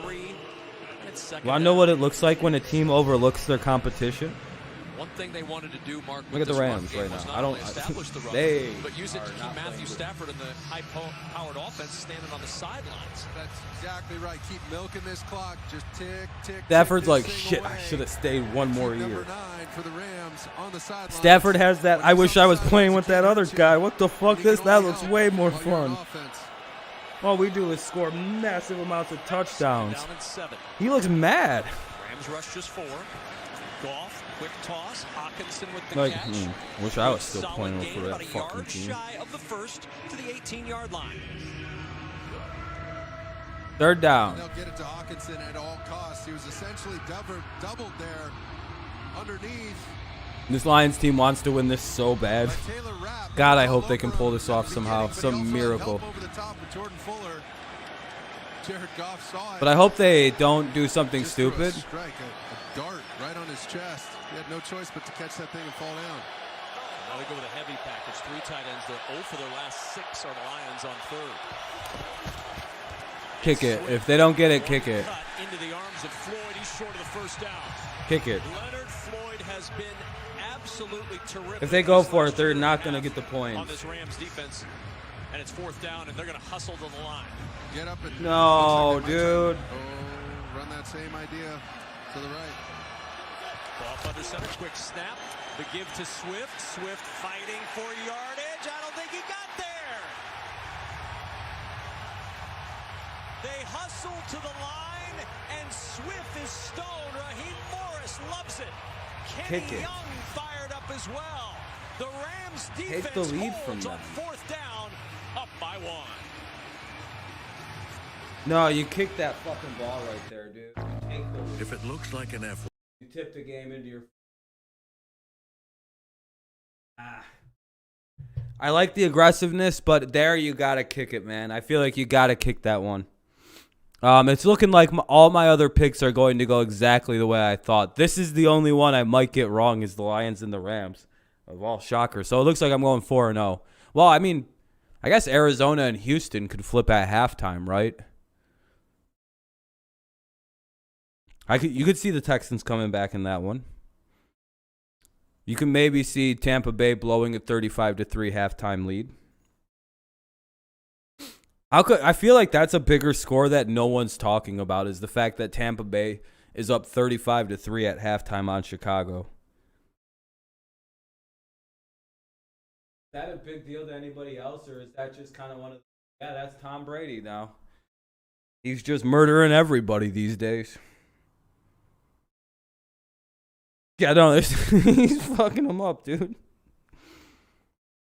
Yeah, they're trying. I like what the Lions are doing, though. They're playing a very interesting football that you can't really coach against because they're just doing random shit almost. But, you know, that's a good perspective. That's a good way for your team to be perceived, is you're just throwing random shit at the wall. Because then it looks, if you have a coaching style that's centered around that, like deceptive play calling style, then it works as you go on. Lions become incredibly hard to play on like weird down situations, like 2nd and 1, 3rd and 1. They become a little trickier because you're like, well, what the fuck are they about to try? Kind of like how the Patriots run their offense. That's a fundamental component of Josh McDaniels' offense, by the way. Yeah, that's what it feels like. Yeah, Mike, what do you think that is? Doesn't it feel like a response to something? It's almost like the Buccaneers and Tom watched the Patriots put up 54 points today, and they went, watch this shit, Bill. Oh, God damn it. That's really what it is, isn't it? They're responding directly to the Patriots. Up for the practice squad, Brock Wright on the side here, number 89. He's got to get all the way across and make this block. He's got to cut his split just a tiny bit. This is what happens. Communication errors. Belichick killed it today. Loud. You're on the road. You just got wonder what Boston media is going to say this week. You know, the Patriots were still too conservative for me. They scored 54. Oh, dude, I'm going to be so annoyed. I'm glad I don't listen to Boston. At a first down. Cooper Kupp in motion. Tom Curran complaining. Oh, shit. Just shy of the 40, but it'll be 1st and 10 now to about the 40 for the Rams. That was a big play. Before Tracy Walker, number 21, can make the stop. What crazy conspiracy. I'm usually right about most things. I was wrong about the Gilmore thing, but it sounds like that just broke down. They tried to get a contract, but they couldn't get it going. So I'll admit, I'll take the L on him saying he wouldn't be traded. Fucking Christ, is he good.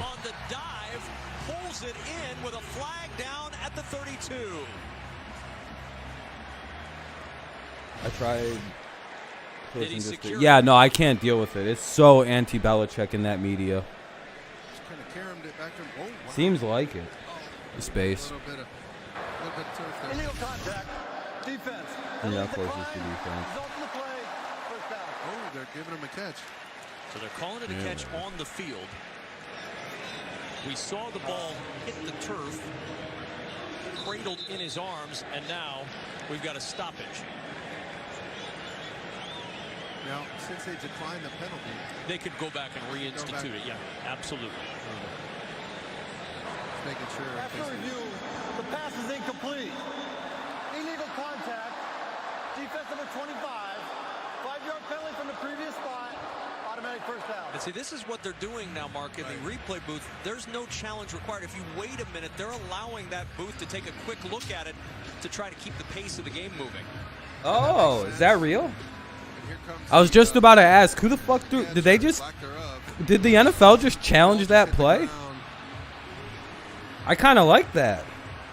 Hey, I kind of like that the league's doing this now. Hey, that's pretty nice. They just overturned that one. When the fuck did this happen that the league started doing this? I noticed this like 2 weeks ago.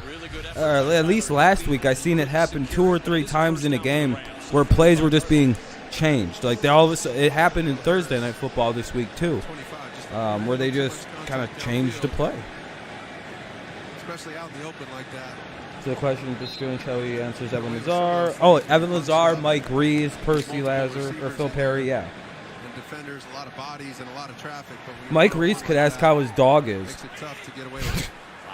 He's like, hey Mike, how's it going? He smiles and shit for Reese. 10 for the Rams at their own 45. He tells Mike Reese insider info. Remember when Mike Reese was on ESPN and everyone started laughing at him? Because he was like, well, the Patriots are going to go hard for Matthew Judon. They're going to go hard for Jonnu Smith and Hunter Henry. And he was giving out these ridiculous, like, 4-year, $50 million contracts, and everyone at ESPN started laughing at Mike Reese like he was an idiot. It's like, you know he's an insider, right? Like, he's a... And then the Patriots just started handing out monster contracts to everybody, and I was like, yeah, he said we were going to do it. Oh, that was annoying. Ooh, Fudgy Brownie, hell yeah. I always take insiders to teams very seriously when they say things, because like they literally are hearing it from like the owner of the team probably, or the coach. Almost the exact same play as the first play of the game. They went back to Insiders usually got just about everything you need to know. 3rd and 1 here for the Rams. Ball at the Lions 44. Or 46, sorry, wrong side of the field. They're at the 46. They're going to hand it. Did they stop him? I think the Lions actually just got to stop themselves. I'm sure the Rams are about to be going for it on 4th and super short here. An unbiased guy. Yes, clearly has no. Watch the Lions get a stop and the turnover. This time the Lions pull it off. Now. See if they can trade these 4th down stops. Dude, watch the if the Lions pull this off. The Lions could win this game if they actually pull off the stop here. There is like no fucking way they do this, is there? There is no fucking way. 4th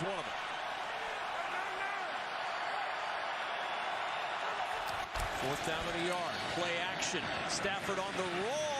Oh, no way! And as Laura talked about, the Lions wanted a defensive lift. They get that defensive lift. Julian Okwara running out to cover Higbee. Got his hand on it. Wow, look at Okwara, man. An F-150 isn't an F. Good. This is a good-ass game. I did not see this. I did not see this coming. It's 17-16. Rams holding on to a super narrow lead against the Lions. 3:56 remains in the third. 3:56 remains here in the third quarter. 3:56 in the Lions get the ball back here. It is Lions 4.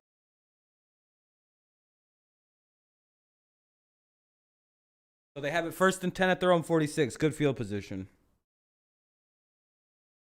You got a commercial? Oh. Commercials right now. Oh, no.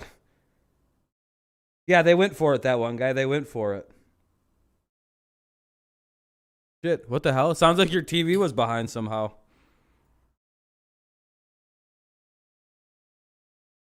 Lions stopped the pass for a 1st down. It hit off the back of Okwara's hand when he went to. It was a very good play. If the Lions can actually turn around and score on this coming up drive, that would be quite crazy. They would have a lot of momentum on their run. are on their side. I think almost the entire United States right now is probably rooting for the Lions at this point, except for the people who bet on the Rams to win. Well, at this point, there's no way the Rams cover that ridiculous line that they had. Well, I don't know. The Lions could probably give up 20 points real fucking fast here, so I dare not tempt the football fate, right? Man, imagine a Sunday where the fucking Patriots score 54 points and the Lions upset the Rams. I'd be living like I'd be very happy with football this weekend, let me tell you. Only bummer is CMU lost to Northern Illinois by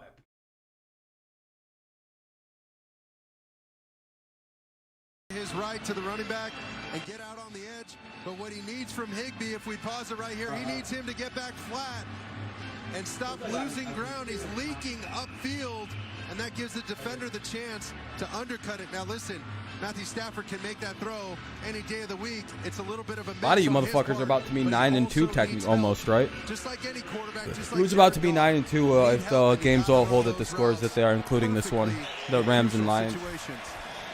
Because I'll be 4-0 if these hold. I don't want to go 4-0. I'd love to go 3-1 and have the Lions win this game. To the 47-yard line. Rams gave Jets their first win. Rams to go. Rams to give Detroit their first win. Fourth down this season. They'd struggled in that department. Yeah, obvious. Yeah, he's fucked.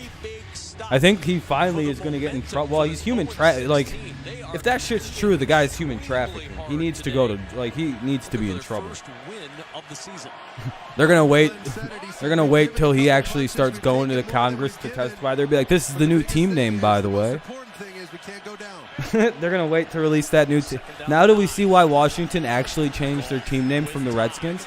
They don't want to be associated with that Redskins shit anymore. They're like, we got to get rid of that. No way! To the red zone, to like the 13. What's up, Dale? But Jared Goff with a strike there's no, for the first down and a been pickup late, of 37. And look at Khalif Raymond just coming screaming across your screen from right to left. Number 11, finding a zone, just trying to Oh, try the website I'm using, yrsports.com. That one guy, tell him to use the site that's in my pinned comment. The site works really good. The Y, go here. You're smart enough to know how to navigate a website, so just use this domain. You'll find a whole bunch of it's pretty good. I use it for it works on mobiles and Williams, who gets the carry down to the 14-yard line. You mentioned Tom Kennedy. Yeah, shout out to the Lions. They're playing great. In that wide receiver corps. It's been a struggle. Yeah, well, Captain Obvious, they not only that's going to happen for sure. He like consolidated ownership, so he has more. So when he is forced to sell, he gets more money. I think he even realizes he's going to have to sell that team. Arizona's up 17-5, yes sir. I don't know, Dale. They the Bengals just came out and made a statement against them, huh?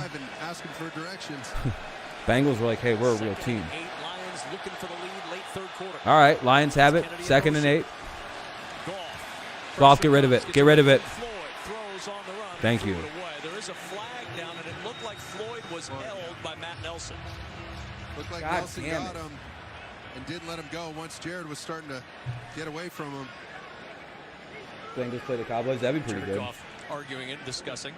Hey guys, come on! Can we get a former home field advantage call? What's the deal here? Dak versus Burrow. There's no foul for offensive holding. All right. Third down. I mean, it's 3rd and whatever anyway. Wow. Okay, here's Floyd. Boom. Yeah, no problem, man. Site works really good. It should anyway. And you get really good high quality. They're just a little bit slower, you know what I mean? They're, you know, you're 8-2 in your scores. You're missing. Oh, how'd you do on Thursday night? Just letting go, right? I mean, Leonard Floyd, he's been in LA for a while now. He's taking some acting classes up the street, trying to make it look like more of a hold than it was. Me trying to be too smart picking the goddamn Dolphins. What color of blue your shirt is today? Lions fans are delighted with it. Yeah, Bengals about to really go 6-2 potentially. 3rd and 7. If they don't hit this and if they don't kick a field goal, I'm going to punch something. Because right now, these dumb motherfuckers could be up 19-17 and then 22-17 if they had kicked that field goal. Swift's got a chance for 6. Oh, he might 6 and 2 Bengals, first 5 and 3 Browns. That'd be pretty cool, yeah. Jared's expecting him to just sit down. Yeah, Raiders are abusing Philadelphia. That's bad. And see him. Oh, he tricked Pretty him much right everybody there picked the same. There was a couple Eagles picks, but and like 1 or 2 Lions picks. But like other than that, it was pretty much everybody picked the exact same for the 4 o'clocks. Everyone's like, well, these are all pretty much blowouts. Frustrated when you give me that kind of body language when you stare. No, Mahomes didn't get hurt, did he? I'm expecting you to slam on the Unless he brakes faked an too. injury at the end. Seibert for the lead for the Lions. And Detroit So they can try to run a narrative that he's hurt. 19-17. I don't think late so. In the third, communication, a big key. Sanders Goff for and Swift trying to get on the same page. Which Sanders?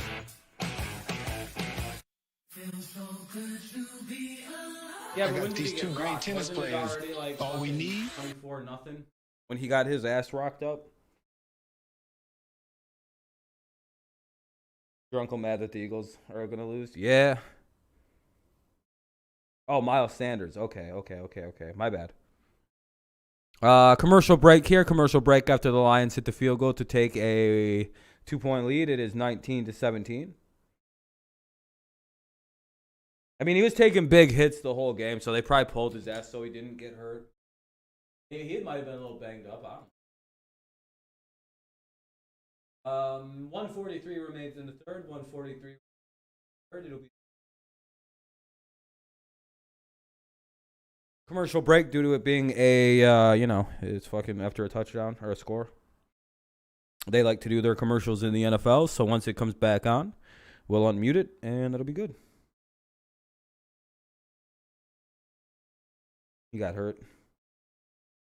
Yeah, I would have pretended to get hurt too, Adam, if I was Mahomes. It's probably for the best. I was going to say, didn't he not get hurt till like the last 5 minutes of the game? And now they're like, well, he got hurt. That's why he played bad. No, he didn't. I thought he played the majority of the game is what I was saying.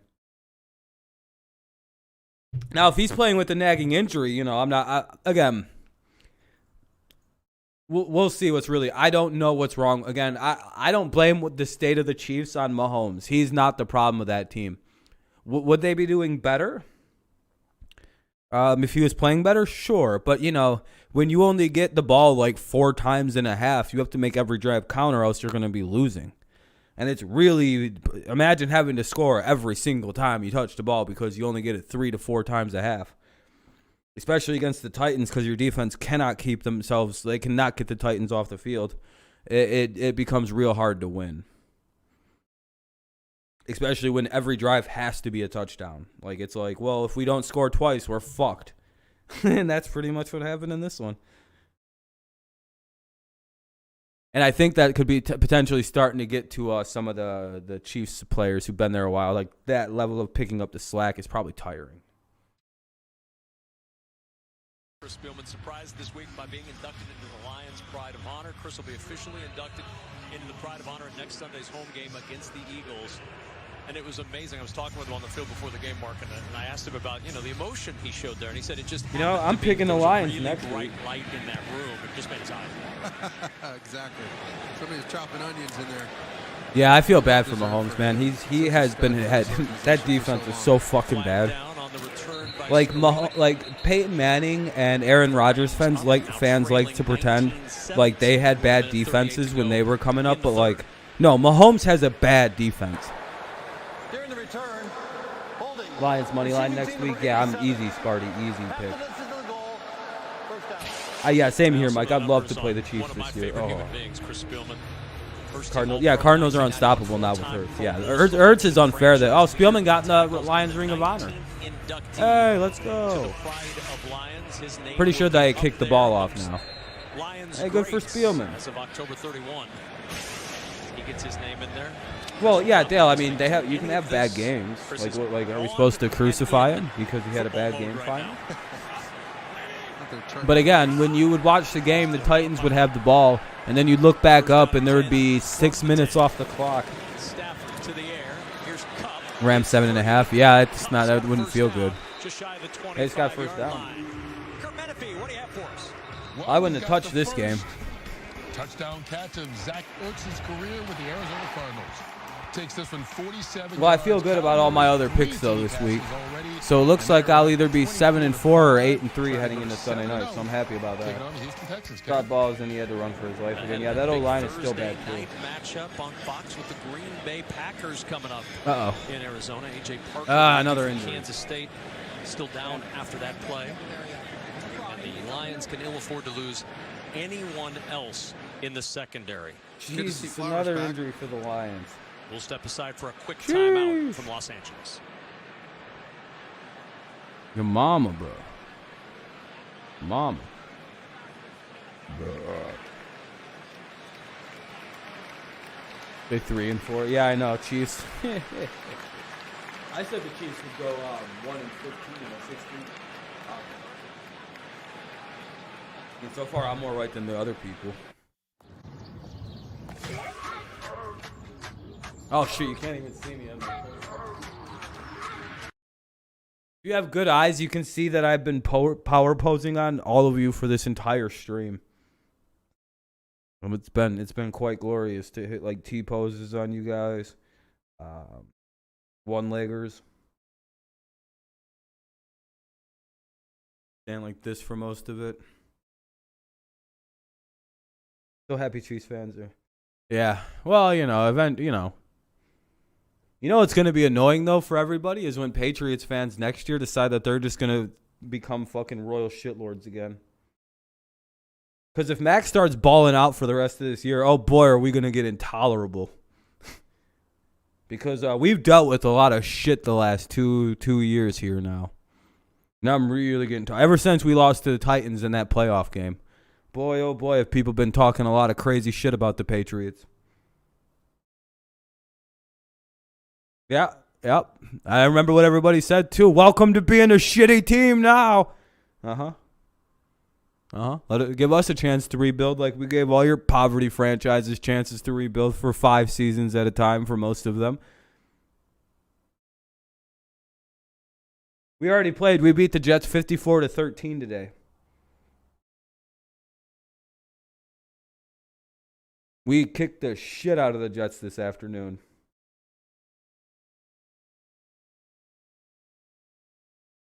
It was bad, man. We worked the New York Jets. That felt mean what we did. I don't know what. Something happened to where we played like that on purpose, and I don't know what it was. It's a combination of getting shit talked about for the past 3 weeks that we can't score on offense. I don't know what happened. Maybe it's the offense finally just went, all right, we're good now. I don't know. Like, they did good against Dallas last week, and they looked like they were starting to, like, I thought I seen the signs. I was like, no, this offense, I think, has it. They just need, like, a really easy team to, like, really get it going. And we'll see. This game against the Chargers coming up is going to be vital. Yeah, exactly. We'll be fine. I know, Nathan, but there are some people that genuinely believe we were. Like, no, you guys. Number 300 in his career. A first down and 10 from the 24-yard We actually seem to line. have a decent, future coming. Jefferson in motion. So it's nice. Play Henderson and met in the backfield by Jerry Jacobs. Good penetration by this Lions defense. You wouldn't know. Trust me, the Jets are bad. Defensive group. Watch Jacobs from the outside. They're going to. I have all 3 of the limited Max Panini cards. Really? Those could be worth something. And he's got contain outside. He does a great job getting low and small to the ground, giving Whitworth. I forgot you've been buying those up. To make a block. Great job containing. How much is Panini? Do you have to buy the boxes from Panini like yourself nowadays? I kind of want to buy a thing of football cards, but I haven't seen them fucking anywhere, man. And I'm gonna guess that if I want to buy a box of 20 or a box of what, like, like 30 cards or some shit. But I have to buy them directly from Panini now, which would make sense that, if that's how they're done. 3rd and 12 coming up here. Playoffs and in the postseason certainly get a lot more national attention, and that was for Matthew Stafford. 20 seconds remaining here in the 23 seconds in the quarter on 3rd and 12. We'll be right back. Didn't have that national stage at times, and when they did, they lost a couple playoff games. So 3rd down and 12. Stafford with all day to throw, looking for Kupp, open over the middle. He's got it at the 40. Cooper Kupp to the 30. A little stiff arm and a tiptoe out of bounds inside the Lions 20.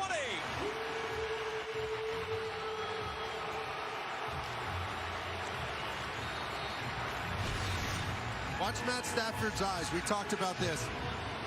He's going to move that safety to the left of your screen and then wait for Cooper Kupp to get all the way across the field.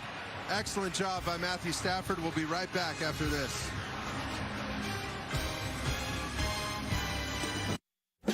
Four Super Bowls, 6 AFC championships. You? Award-winning customer service, up to 30% off your auto insurance with Safe Pilot, made for the military community. And who else?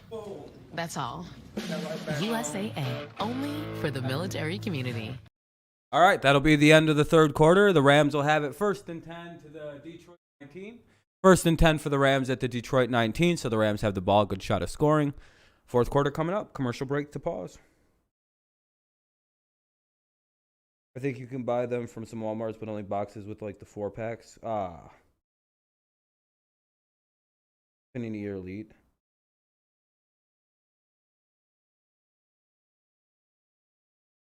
Damn it. I'll have to look around. Did they not have like the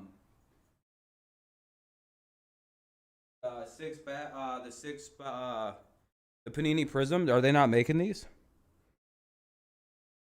I might let my hair grow out. I don't know. It looks pretty good so far. Like in the winter, my hair doesn't become an afro anymore. I don't really know why that is. Like they don't make the Prisms anymore. The Prism Blaster boxes. That's pretty good. Like I don't mind the 4 cards per pack. But like, because I'd want to buy another one of these, like from Walmart. Baseball Prism. Yeah, Baseball Prism. I've seen those at Target. I could buy a top series one for like $20, $30, them big ass boxes, but I don't want that. I look around on eBay. See if I can't find some good cards, I'll open them up. See if I can't get me a McCorkle Jones rookie. Fucking flex that on, motherfuckers. Last year, I pulled like 3 Herberts and a Burrow in terms of rookies. Not really like fancy ones, but with like 4-packs, 5 cards are the only ones I've seen. Yeah, that's what I'm looking for. To be honest, I don't mind because those are really nice cards. Those are the Panini like Prism. Those are what I want. If you see them, if you see those blaster boxes, buy one and I'll buy it from you. You know, like take a picture and then buy it. And I'll at the 18-yard line to start this fourth quarter, down a pair, but ready to go to work. I'll make sure you make a little money on it. Lions 20. Cause like mine doesn't have them. My shit gets fucked up in this college town I live in for whatever reason. There's also like guys with like sports shops. There's like sports card shops. Might go look at. Oh, and check this out in the slot. It's Cooper Kupp, one-on-one. For sure. I'm just saying if you see him, you know. Stafford knows, hey, Cooper, you beat your guy. I'm going to handle this deep safety with my eyes. Look at him. Just continue to look outside. I did so good with that fucking Yerman Mercedes flip. One of the most legendary flips I've ever done. I paid nothing. I paid like $5 for that pack of cards and made fucking $400 basically. Good shit.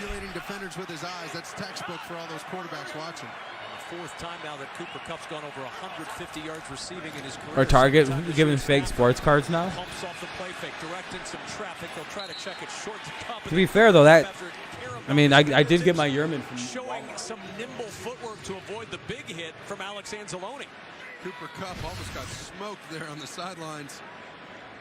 And he avoided it at the end. Stafford wanted him early, just a little miscommunication. Nah, Target's all right. I mean, the target by me is all right. All right, what do we got? 3rd and 10 for the Rams. Ball is at the 19. They have had trouble moving here. Fuck. Higbee with the catch at the 5. Damn. That seems very quiet. Look at Higbee working versus man-to-man. A zone defender. He's got to get outside of 44, and he's got to get back inside far enough and quick enough. Is that too quiet? Sharpen that route just a little bit and work back towards the quarterback. Kyler Murray saved you. That's good. But there's that sidearm throw from a number of fields. Stafford finding that window and making the route right with the throw. That seems like it's a lot better now. I don't know why it's so weird. Some games are weird with the volume. Yeah, I don't know. My fantasy's fucked. I'm pretty sure you're about to beat me in your league, Amir. What's the score in that one? I haven't looked. Ah, touchdown. Damn. That's a touchdown.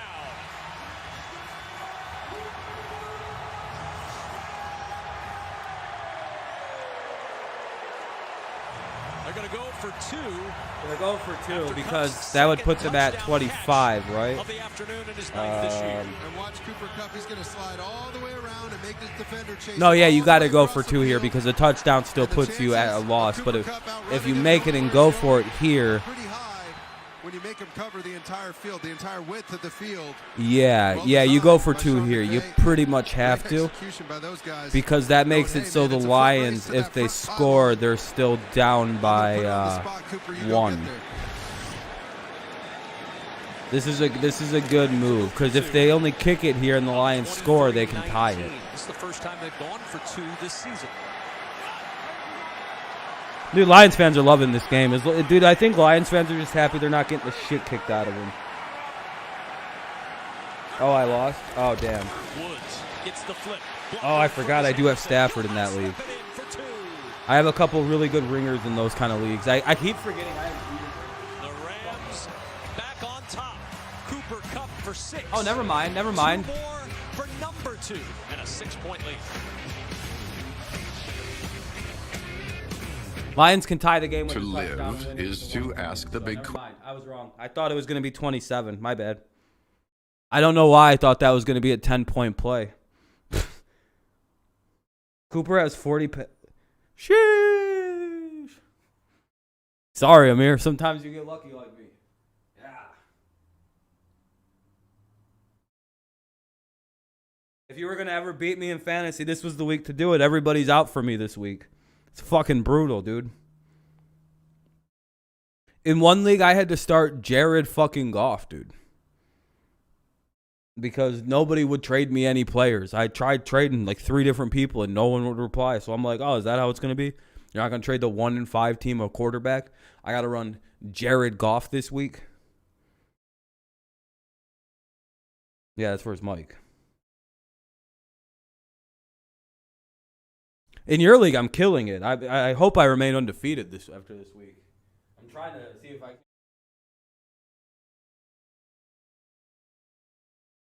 I want to win a title for one.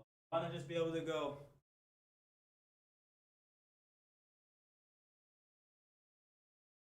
Why would you drop Chuba?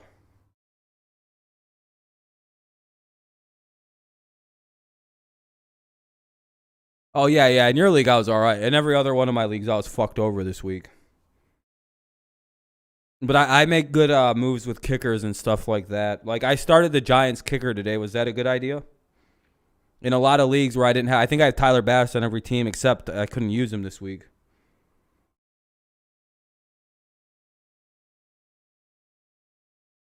I'll try to trade you, Mike. I'll trade you a receiver. I have plenty of those.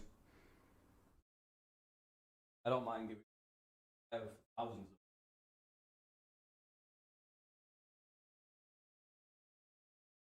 So I'll look over my roster. If there's anyone on there, Mike, that you notice I don't really use, let me know. Yeah, they run the ball with Edmund. He's the running back. Yeah, that's what it seems like. How's Edmund doing? I have him on. Touchdowns now as the Rams have a 25-19 lead with Mark Sanchez and Laura Oakman. Kevin Kugler back with you. SoFi Stadium. Matt Gay ready to kick this one off. UK back deep. About 7 yards deep. He'll take the knee and the touchback. The return to Los Angeles. That's all right. Well, you never know. So far, pretty solid day. Yeah, I don't mind picking up running backs. Oh, and he's done well just taking care of the football. That's been the most important thing. Nothing too crazy, nothing too explosive. But when this thing's a nail-biter down towards the end, like it is now, this is where they're going to need him to elevate his game. This is exactly what Dan Campbell was talking about in that press. I'm going to have to go look at my teams, and if I didn't start Damian Harris this week, I'm going to feel like a complete fucking idiot again, because I knew I should have started him. first down off the play fake. I was like, I just need one more week from Damian. I'll start playing him. Just his fourth catch Now next week he's going to get 6 carries for 33 yards and fucking someone else. Bolden's going to get the Lions carry. Back on now at tight end. And these are the moments where quarterbacks are defined. He's a Steelers fan, Robert. I don't think he's a big fan of in a fourth quarter comeback. I mean, it's so imperative they get points. Did I not play Myles Gaskin on this drive either? 14:27 to go. Dude, I waffed on that. I picked him up to play him, and then I went, I'll trust who I have. I'll trust who I have. Into the arms of Let me guess, he went for like 30 fucking points today or some shit.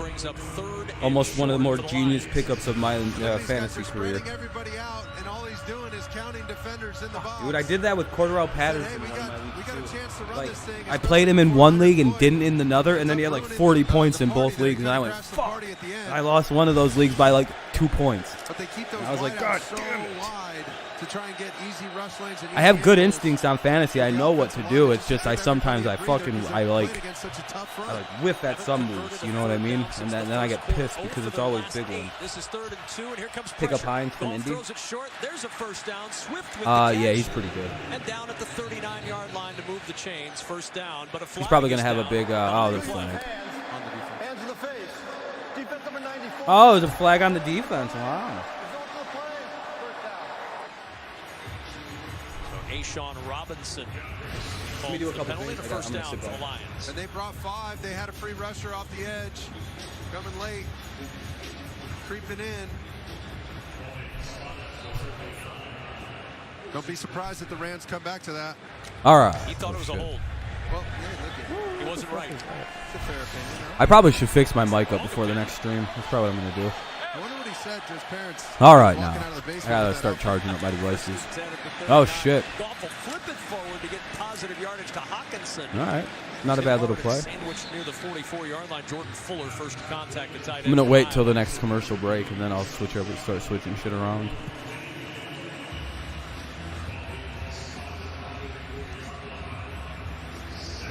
Does look like I'll have a small break between the streams, so I'll be able to start right at 8:20 for Sunday night. Hopefully everyone's having a good evening. Thank you, by the way, for the, what are we at? Most of the dislikes are from one person, so I didn't know. We're at 16 likes. I appreciate that.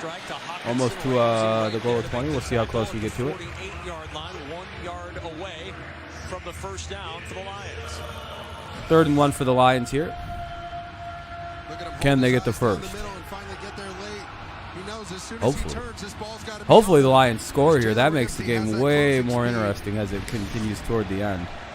To ruin those completions if you're not on time and on schedule. Crucial All 3rd right. and short. We've seen the Rams defense come up on both 3rd and 4th and short today. Lions going to run it here on 3rd and 1. Pretty much an obvious run, and they get the first with Williams. First down, Detroit. Williams will not be denied. They brought a little motion. They brought your guy over, Kennedy, just to remove one body from the equation and try and slam it up in there in the phone booth. And they're going to call like Detroit on some bullshit penalty. Rugby scrum. A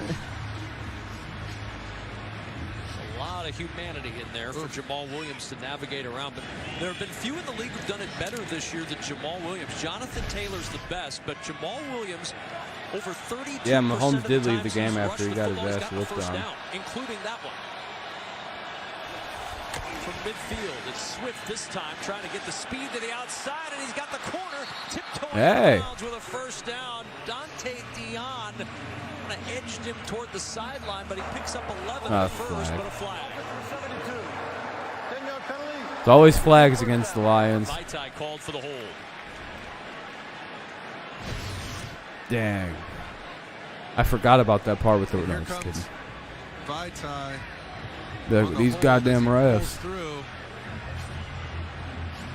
Here comes the calls. I mean, that ball's so far outside of him. It's almost like uncatchable in pass interference. I mean, this... I don't know. Lewis doesn't have a chance to make that play. DeAndre Swift's around the edge. That was really too bad. First down at 20 at the 40. Goff, quick toss to the edge. One broken tackle as Kadero Hodge moves it forward for short yardage. They'll mark him out at the 42.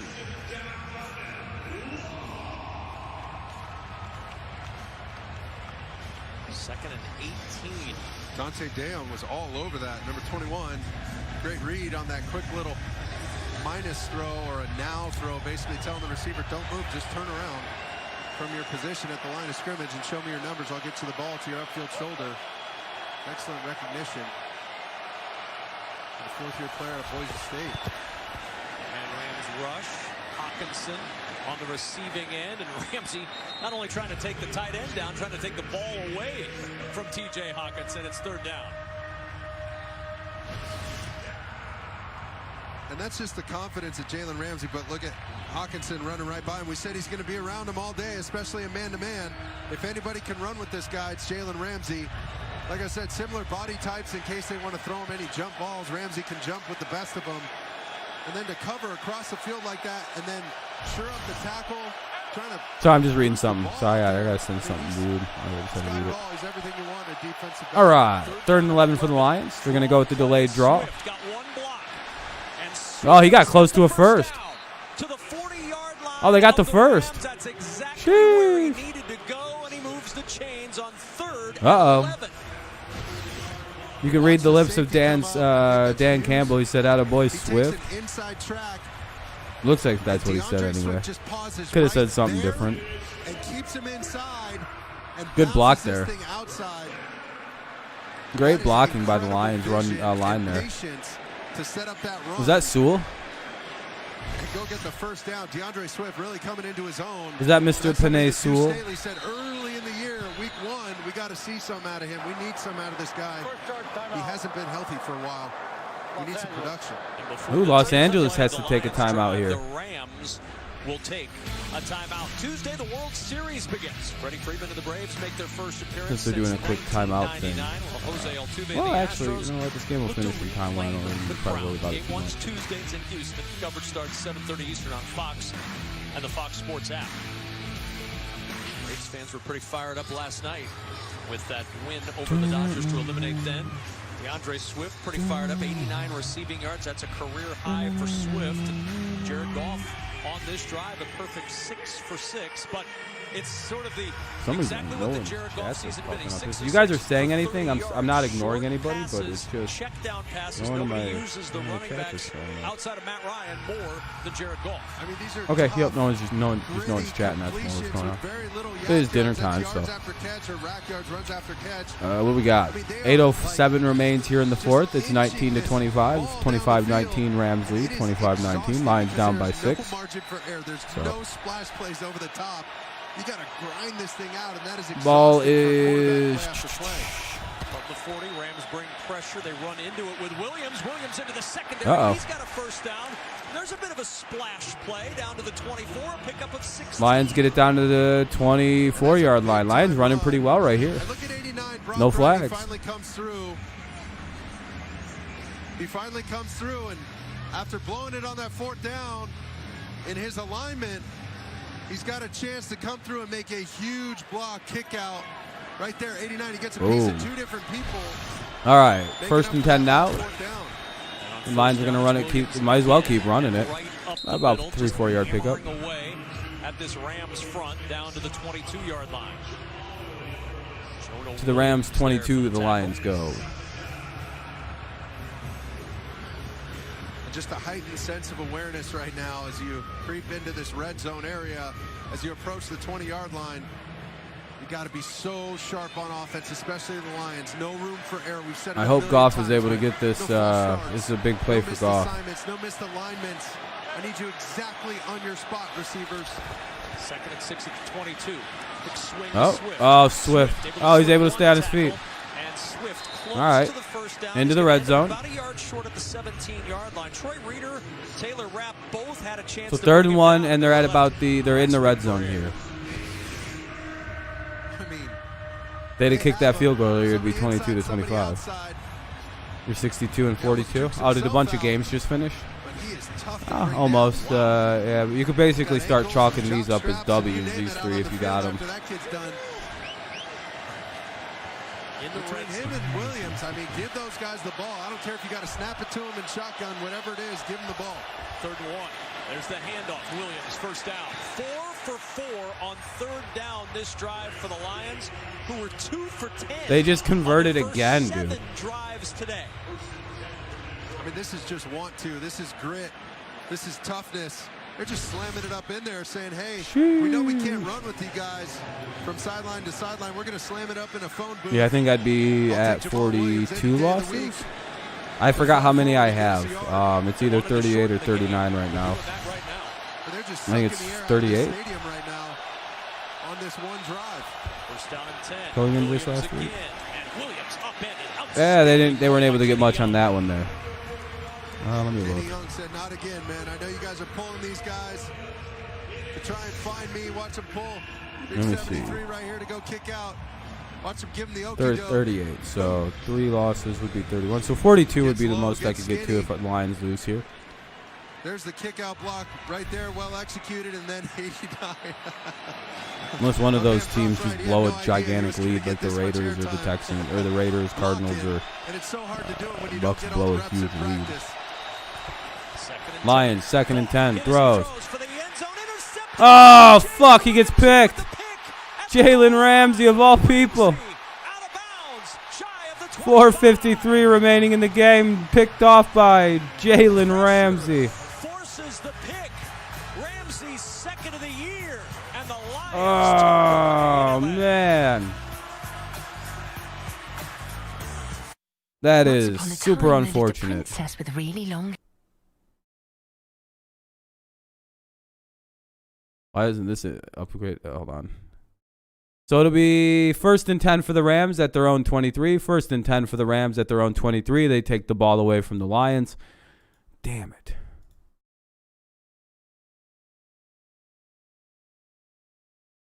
That's super unfortunate. Unfortunato. Yeah, that's a tough pick. Well, not necessarily game-ending because the Lions could make a big stop here and get the ball back. It's going to be tough, though. Going to be real tough. No matter what, though, what a good game played by Detroit tonight.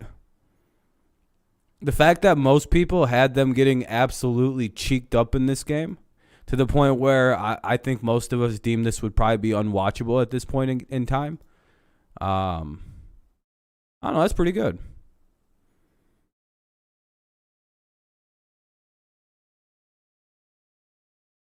Let's see, what did I even have this game being?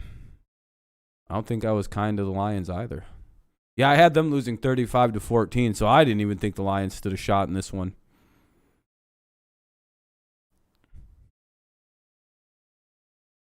But hell, look at the Lions, standing strong, playing good. Fought the Rams valiantly to this point. Let's see if they can make one more big stop on defense and hey, maybe 6 the ball here.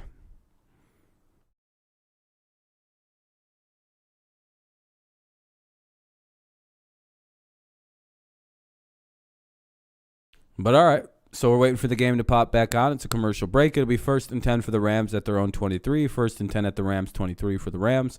They lead 25-19 with 4:53 remaining in the 4th quarter. So the game is ticking toward the final. Try to go with a little double post route here from Brock inside and then Hawkinson outside. Unfortunately, these routes get a little too close together inside right here. You'd love them to have a little more space, and I'd want to see Hawkinson come just a tick flatter. And here's the real reason the ball didn't get there. Big 99 in front. Aaron Donald finally gets a chance to see his QB. 8-2 this week. That's good. And that's what made that throw wobble a little bit and took a little juice off that throw and gave Ramsey a chance to undercut it. All right. 4:53. Lions need to make a huge stop here. He decided to undercut Hawkinson. What a play. And, I mean, just talk about the wind out of your sails after such a long, competitive, successful that was such a good drive. 15 plays, took over all right. Limiting first play there. Back at the end of this game when you're the Detroit Lions. The one thing that's going to stand out in this is that Detroit's 0 for 5 in the red zone as far as scoring touchdowns. Yep. 3 field goals, turnover on downs, the interception at the goal line. And now It's gone from bad to worse because still down on the field for the Detroit Lions after that run is Alex Anzalone.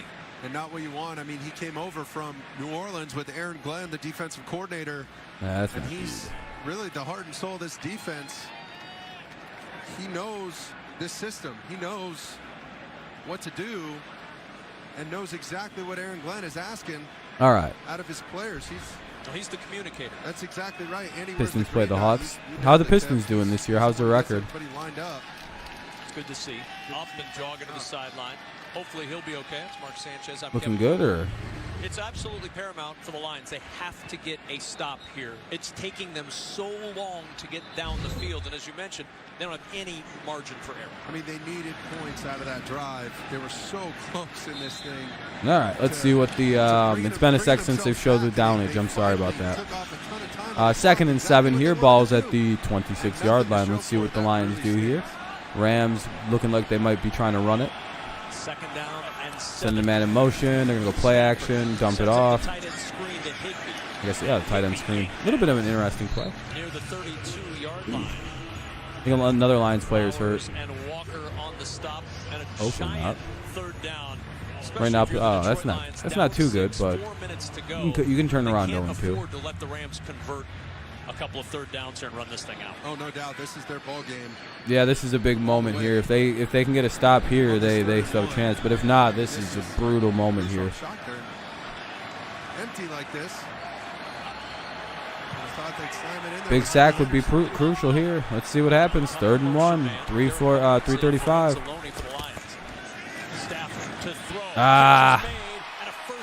And they get to about the 49 of the Lions on that one. Wow, look at that confidence in Stafford. That might be the dagger in that one, unless the Lions force a wild-ass turnover here. Right now, the Lions should be considering timeouts. That's about as good as it gets. He left the defender in the dust. Watch this. Let them run this 1st down play and then call a couple timeouts if you can get stops in 2nd and 3rd, and hopefully they'll punt it. Then break them off something fierce. It's about that's what they have to do here, I would say. University of Southern California. How about that? Best thing we've seen from a USC player this week. We'll hand it off to Henderson. Weaving forward, Henderson, an 8-yard pickup to the Lions 42. Rams by 6, and that. Well, you call timeout now, Detroit. 2:40 and counting to go. Okay. You stop the clock here, Detroit. 2nd down and 2 for Los Angeles. Okay. One more stop the clock before the 2-minute warning. I guess they're looking at it like they want to have both their timeouts if need be. Well, the Lions got a couple timeouts, so they'll have a couple. Saving them for post. I guess they're a post 2-minute warning. I don't know. Expect a heavy dose of Henderson. Here he is, and Henderson pushed and he gets the first for the 1st down. That's probably ball. In the attempt to tackle him, pushed him across. Well, they got 2 clock stops, so they have to run plays. 2-minute warning here. 2-minute warning. Lions and Rams and a good one. Can the Rams hang on? All right, I have to mute it because it's going to commercial break. Muting it because it's heading to commercials. What do we got? Any of these other games interesting? Philly's trying to come back fierce at the end there. Yeah, they need that. Yeah, they need it. Lakers are 0-2. There you go. But yeah, that's looking like it's 1st and 10 at the Detroit 38 for the Rams. 2-minute warning. A 1st down wins the game. So good game for the Lions, though. You have to admit they can get their ass whooped, which was the prediction. I think by many of people.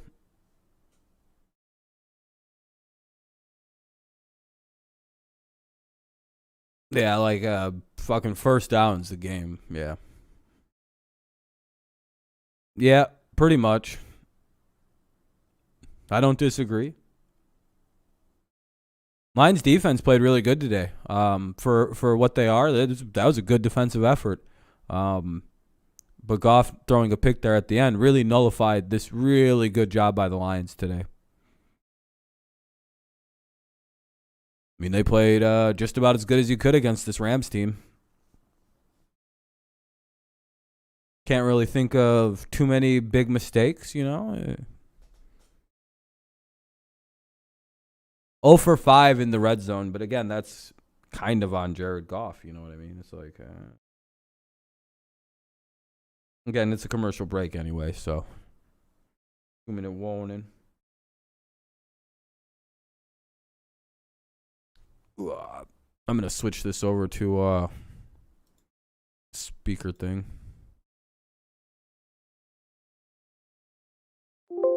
Okay, that's good. Oh, shit, I made that way too loud. Just want to charge my headphones up.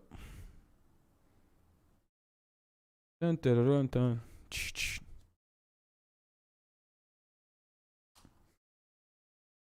What the hell? That was weird. All right, there we go. Cooper Kupp making some history here today. The first player in the Super Bowl. Is that a good audio for everybody? Let me. It seems loud enough.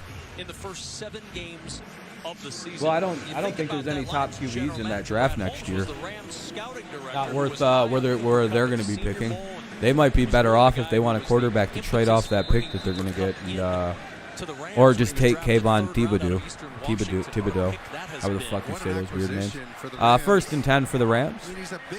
That ball is at the 38 of Detroit. This is a big play.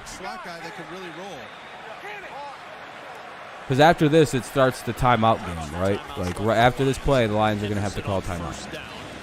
If they don't, they lose. Like, they're just accepting defeat. Okay, they took a timeout. Good job. What's up, gaming? How's it going, man? By the Lions, they have 1 remaining. The day for Matthew Stafford against his I think you can build a team around Goff and then get rid of him and put in a real, like, not around him, but, like, you can build up a team with him as the quarterback, as a stopgap guy, and just, you know, get rid of him 2 years down the road when you still have a high draft pick, and then, you know, then you can get yourself a real quarterback. Do what the Cowboys did with that to get to Dak. Doing good, man. I'm doing good. Glad to hear you're doing well. So we'll see them run another play here. They'll have to get a major stop. I mean, Goff was 20 of 32, 250, a touchdown, a pick. This wasn't enough. Stafford 27 of 40, 329, 3 TDs. Gets them, you know, Stafford you got a processor and number 9s who can get them into the right place, and then guys who can execute like 10. It's a good deal for a lot of people in here. What's up, everybody? How you guys all doing? 6. Stafford will back it up. He's jumped way up in numbers. This stream is doing pretty good. It was like in the 30s, 40s, but. Lions bring pressure. Stafford throws. Catch is made. Did they stop it? All right, okay. They're gonna mark him a yard short. So it'll be 3rd and 1. This is going to be a fun play. Of course, Detroit's going to pause the clock at a minute 50 or a minute 49. No more timeouts for the Lions, though. Hey man, we're getting space. I got an opportunity to throw this thing. So this is it. This is the play. Crucial catch there. You drop that ball and that clock stops and changes this game a little bit. At least the outlook of it. I mean, really, a first down puts it away, right? And wonder if Chick they get Hearn it. says, right? R.I.P. Chick Hearn, but this game's in the refrigerator if they get a. Well, I mean, there's all, you know, 4th down, so the Lions will get the ball back with like a minute. Not score, right? This is a situation we used to call no mas. I'll translate that for you, Kev. That means no more. Depending on how everything goes, you know what I mean. That's the native tongue there coming out, but no more. Where do they have it? 1st and or 3rd and 1 at the. Onside kick score. It should be right around the 29-30 yard line. So. For players to understand, for coaches to relay to the quarterback. Yeah, I love the Patriots. Always have. Especially Henderson, who should be handling. It was nice to finally get a home win this year. 3rd down at a yard. That had been pretty embarrassing. Salts it away for the Rams. Henderson with the Lions get a hold. No, dude, they did not get anywhere near a 1st down. Look at the Rams fans trying to be like, the Rams players are like, he might have converted there. No, it'll be 4th and 1. So they'll have to stop the clock at about a minute and 2 seconds. The Rams will, and then they're gonna have to make their decision because if they kick it, they win the game. Like that'll win the game for them. Well, yeah, that'll win the game as long as they just hit a field goal. Like that actually ices the game. Detroit would have to score 9 points to get back into it. So like, just hit the field goal. It's exactly what they want. Second charge timeout. So the Rams use their timeout. I just count how many points is needed to win. You know what I mean? I'd be like, wait a minute, we could just win the game. Now Detroit not kicking that field goal when they were at the 20 feels like a really bad idea already. But it doesn't stall because the punter throws a pass. There'd still be a football game going on if I was 22 to 28. Goff pressured by Aaron Donald. Jalen Ramsey with the pick on the wobbly pass at the goal line. Just those things that make you think, you know. 19-25, 103 remains. If this field goal goes in, that's pretty much aces. To try to put this game away. And they're going to kick the field goal, yeah. I was going to say, are they really not going to try the field goal? They could just give up a touchdown if they wanted to. Give up the 2 points. They'd still win by 1. That's good. Well, good try for the Lions this week. Score was a lot closer than the final indicates. Lions were able to cover that massive, 18-point spread. 58 seconds to play in Los Angeles. Matt Gay up to the challenge. Good on the Lions, eh? From 47 away. Able to put it through. You know, Dan Campbell hoping it would, and it just would. Unfortunately, Lions fans have seen too many field goals Need a good stretch go soon. against them this year, and 2 walk-offs of 50. Well, that's super unfortunate for Lions fans. You guys deserve to win today. You guys, your team played so well. Good game. Great game, really. For what we thought this game was going to be, it turned into a pretty good one. People are going to give Jared Goff a tough time on that last throw, that interception to Jalen Ramsey. Most people had this as an outright beating of another beatdown of another team. So the Lions hanging in there, making it a pretty much one-score game until that literal last-minute field goal. Good job by Detroit. They pushed one of the best teams in the NFC to the brink today. It's easy to see how you could potentially consider the Eagles a team the Lions could beat next week. But then again, the Eagles are like almost stormed back into that game against. They lost by 11 actually, so they got the shit kicked out and came back in garbage time. Well, looks like I'm going 4-0 this evening on my pick'em game. Very good. So I'll go to 8-3 on my picks this evening or this today. Or this week. So 8-3, not bad at all. So what is that over? 64-41. Not bad. Better and better every time. To the 42-yard line, they'll speed it up to the line. Lions out here trying to do something. Still trying to prove liveliness, which is nice. I like to see that. I think everybody does. Hobble to the sideline. Thank you guys, by the way. If you haven't left a like yet, consider leaving one on your way out. It'd be pretty cool. Only a few likes on here so far. That's quite all right. 37 seconds to Make sure you save the site so you have ways to watch games in the future. It's we type it down for you. We've seen the onside kick recovery today. We saw him in week 1 against San Francisco with a you don't want to watch it massive effort against the 49ers. Roaring back. Yeah, I wish I would have picked Cincinnati. Goff with pressure coming. The pick I feel the worst about, I think. Out of bounds. Yeah, it's probably Cincy because I almost picked Cincy just like a lot of other people picked. Like that was that one. There was a couple of them where I just sat there and looked at the picks like.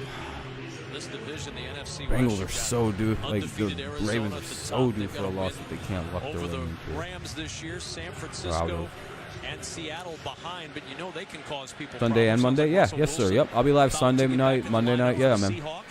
Love to go live. I love. If I ever miss the primetime games, it's only because I have a lot of schoolwork to. Oh, another pick. Well, okay then. I'm gonna go ahead and close the game now. Goff just threw another pick with about 30 seconds, so I'm guessing the Rams are just going to come out and kneel it, and that's going to end the game. So, well, it's going to be reviewed, I guess. I don't know if it was a clean pick. But, yeah. Decent try by the Lions this time. They almost pulled her off. That was a good try late into the game. Came up just a bit short there at the end. I don't know. That was tough on the Lions, it looks like. Yeah, they stink. They're not a good team, but they're certainly playing a lot better than they have. You know, like they're playing a lot better than their record indicates. You know what I mean? They should have a couple wins, whether it be unluckiness or hard skate. Like the Lions are a lot better than an 0-7 football team. They just got fucked with the hard schedule. They're getting unlucky in a couple games. No, there's a few people, Braden. There's like 3 people, I think, 4 people who've had him so far. I'm doing all right. I'm 8-3 on my picks. I think I'm having a great week again. If I can get Sunday and Monday night right, sheesh, 10-3. That's a great record this week. Hell, 9-4 is still a great record.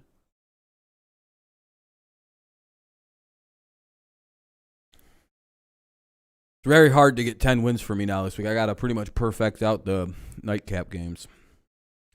But still, I did really good on the PM games here, looking like I'm 4-0. So that's good. But yeah, we'll be live for Sunday night in like an hour. Been a busy day. Next Sunday is going to be the similar stuff. I'll be doing the Lions game. And then after that, I'll be doing the Patriots game, Sunday night football. You know the works. We have Thursday night football next week. We have Monday night football this week. It just keeps going and going and going.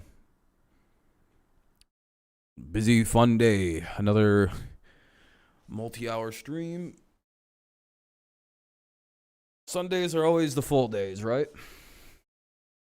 Are you having a bad week, Mike? Oh, yeah, I forgot. You went a little bit on. You were looking more at upsets, but there wasn't a single upset in these 4 o'clock games. These 4 o'clock games were like, nah, they're just as straight by the book as it's going to get. Every single home team kicked the living shit out of the non-home team. Cincinnati was one of the few that bucked it. Atlanta was one of the few that bucked it. I'm pretty sure almost every home team won this week. Let's go look at this. Cincinnati, Atlanta, and that was it. Every other I figured there was something to that this week. Because I felt weird when I was picking, and the Giants were home this week. No, Giants, they won. Giants won this week, yeah. There's only 2 teams that won that were on the road this week. And that's so fucking rare. That is so rare to happen.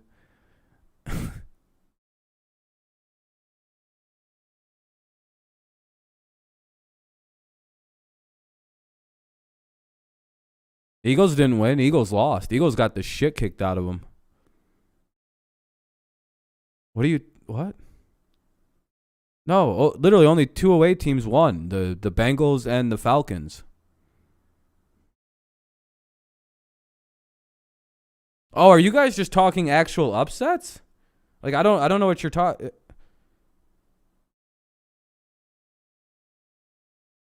Oh, the games you got wrong. I got you. I'm not talking about better or worse. I'm just saying home teams won. I'm not a Lions fan, Jacob. Like my team is literally the Patriots. I'm wearing a Patriots shirt. We're better than your team. We destroy the Pittsburgh Steelers. That's not even a challenge to my team. The Steelers.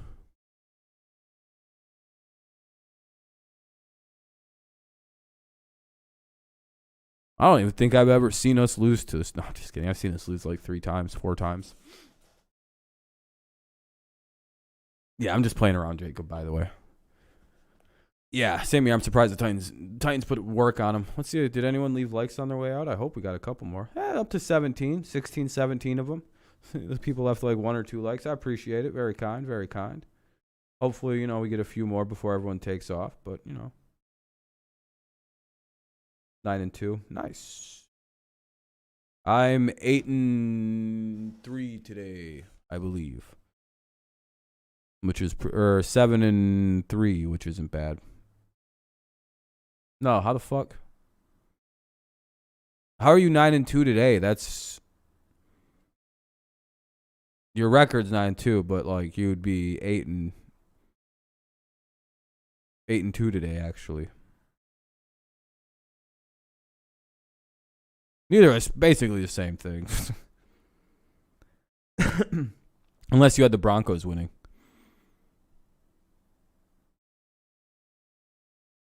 Yeah, sorry. I'm fucking stupid. All right, I'm going to close that. All right, guys, I'm going to get out of here so I have some time to myself before the next stream. I'll be live at about 8:20. I'm gonna be on time for this one. How much you guys want to bet I'm gonna be on time for the stream tonight? Yeah, man, I appreciate it. I'm glad you guys enjoyed it. Thank you guys for watching. Do this every weekend basically, and during the week we do lots of random ass streams. So Tampa Bay defense got me 21 points. Should we go look at fantasy real quick? Let's go see how my fantasy's doing. Oh, I bet you this is a disaster. 192, 135. I'm barely up in this one. I'm gonna lose in the league. I'm gonna lose in 2 and win in 2. It's pretty much the always ratio. Wentz plays. Oh, Mike, you forgot to play one position. Oh, yeah, that makes sense. So I'll win this week. This is the important one. Looks like I might take the dub in this one too. This is the one I'm undefeated still in. And I still got Mo Alley Cox to go. Yeah, me going around and playing Arizona and Tampa, Gano got me 15 points. That was a solid start. Arizona was a solid one. Swift was a solid start. Cup was pretty good. Yeah, this team is cracked, by the way. I have some really cracked ones. This one, fuck this team, dude. I'm tired of this garbage team. Tampa Bay defense did get me 21 points. Jesus, Gano really did the heavy lifting for me today. Oh, yeah, I got you. Let me see what receivers I got. Yeah, I could have done some real damage with Gaskins playing instead of Robbie Anderson's bitch ass. I don't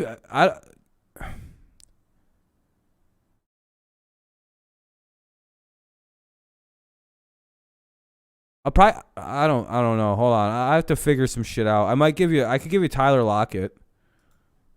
I don't know. Robbie just sucks now, dude. Like, I should have played Gaskins, and that would have been a 13-point advantage more. But as always, I go 2-2 in fantasy football. Fucking bullshit, dude. Every week I've gone 2-2 this year. I have yet to have a week where I go 3-1, which is really obnoxious, or 4-0. So, all right, guys. Well, I think that's that. Like I said, I'm pretty good at start picks with guys. Like with Gano, I figured he would be a good start against Carolina. I figured Tampa would be a good start defense because Brady wants revenge. And I would imagine the Bucs do because they got embarrassed in that game last year by the Bears. That was an embarrassing loss if you're Tampa Bay. But all right, guys. Thank you guys so much for watching. Thank you for all the likes if you happen to have left one. If you haven't left, just consider leaving one on the way out so we can try to get to 20. If you don't feel like leaving one, that's cool too. But it is a good way to help get the streams more filled out. But this one did great. It got 80 people almost. So, all right, guys. You guys have a great night. Or if you're not tuning into the stream later on, great evening, great night, wherever you're watching this. Yeah. All right. Thank you, guys. Peace out. Go Lions, go Tigers, and, of course, go Patriots. I'll see everyone who I see for Sunday Night Football. If not, thanks for watching anyway. I appreciate you. Yeah, it was a really fun game, William. I enjoyed the hell out of it. I'm very glad that it wasn't a blowout.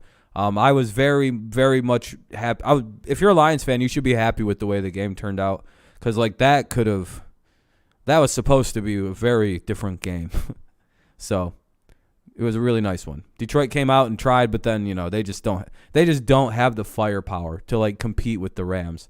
And they also, hey, maybe, they knew Stafford a little bit. They know the tendencies a little bit. But the Rams, again, too much firepower, too much, Jared Goff's on the Lions, so they know him very, very, very well. So it's close. It was close. I got the Lions beating the Eagles next week, so that'll be good. All right, everybody, thank you so much for listening. I'll see you guys later tonight. If not, I'll see you tomorrow, maybe for Monday Night Football. If not, well, then I'll see you next Sunday. Anyway, peace out.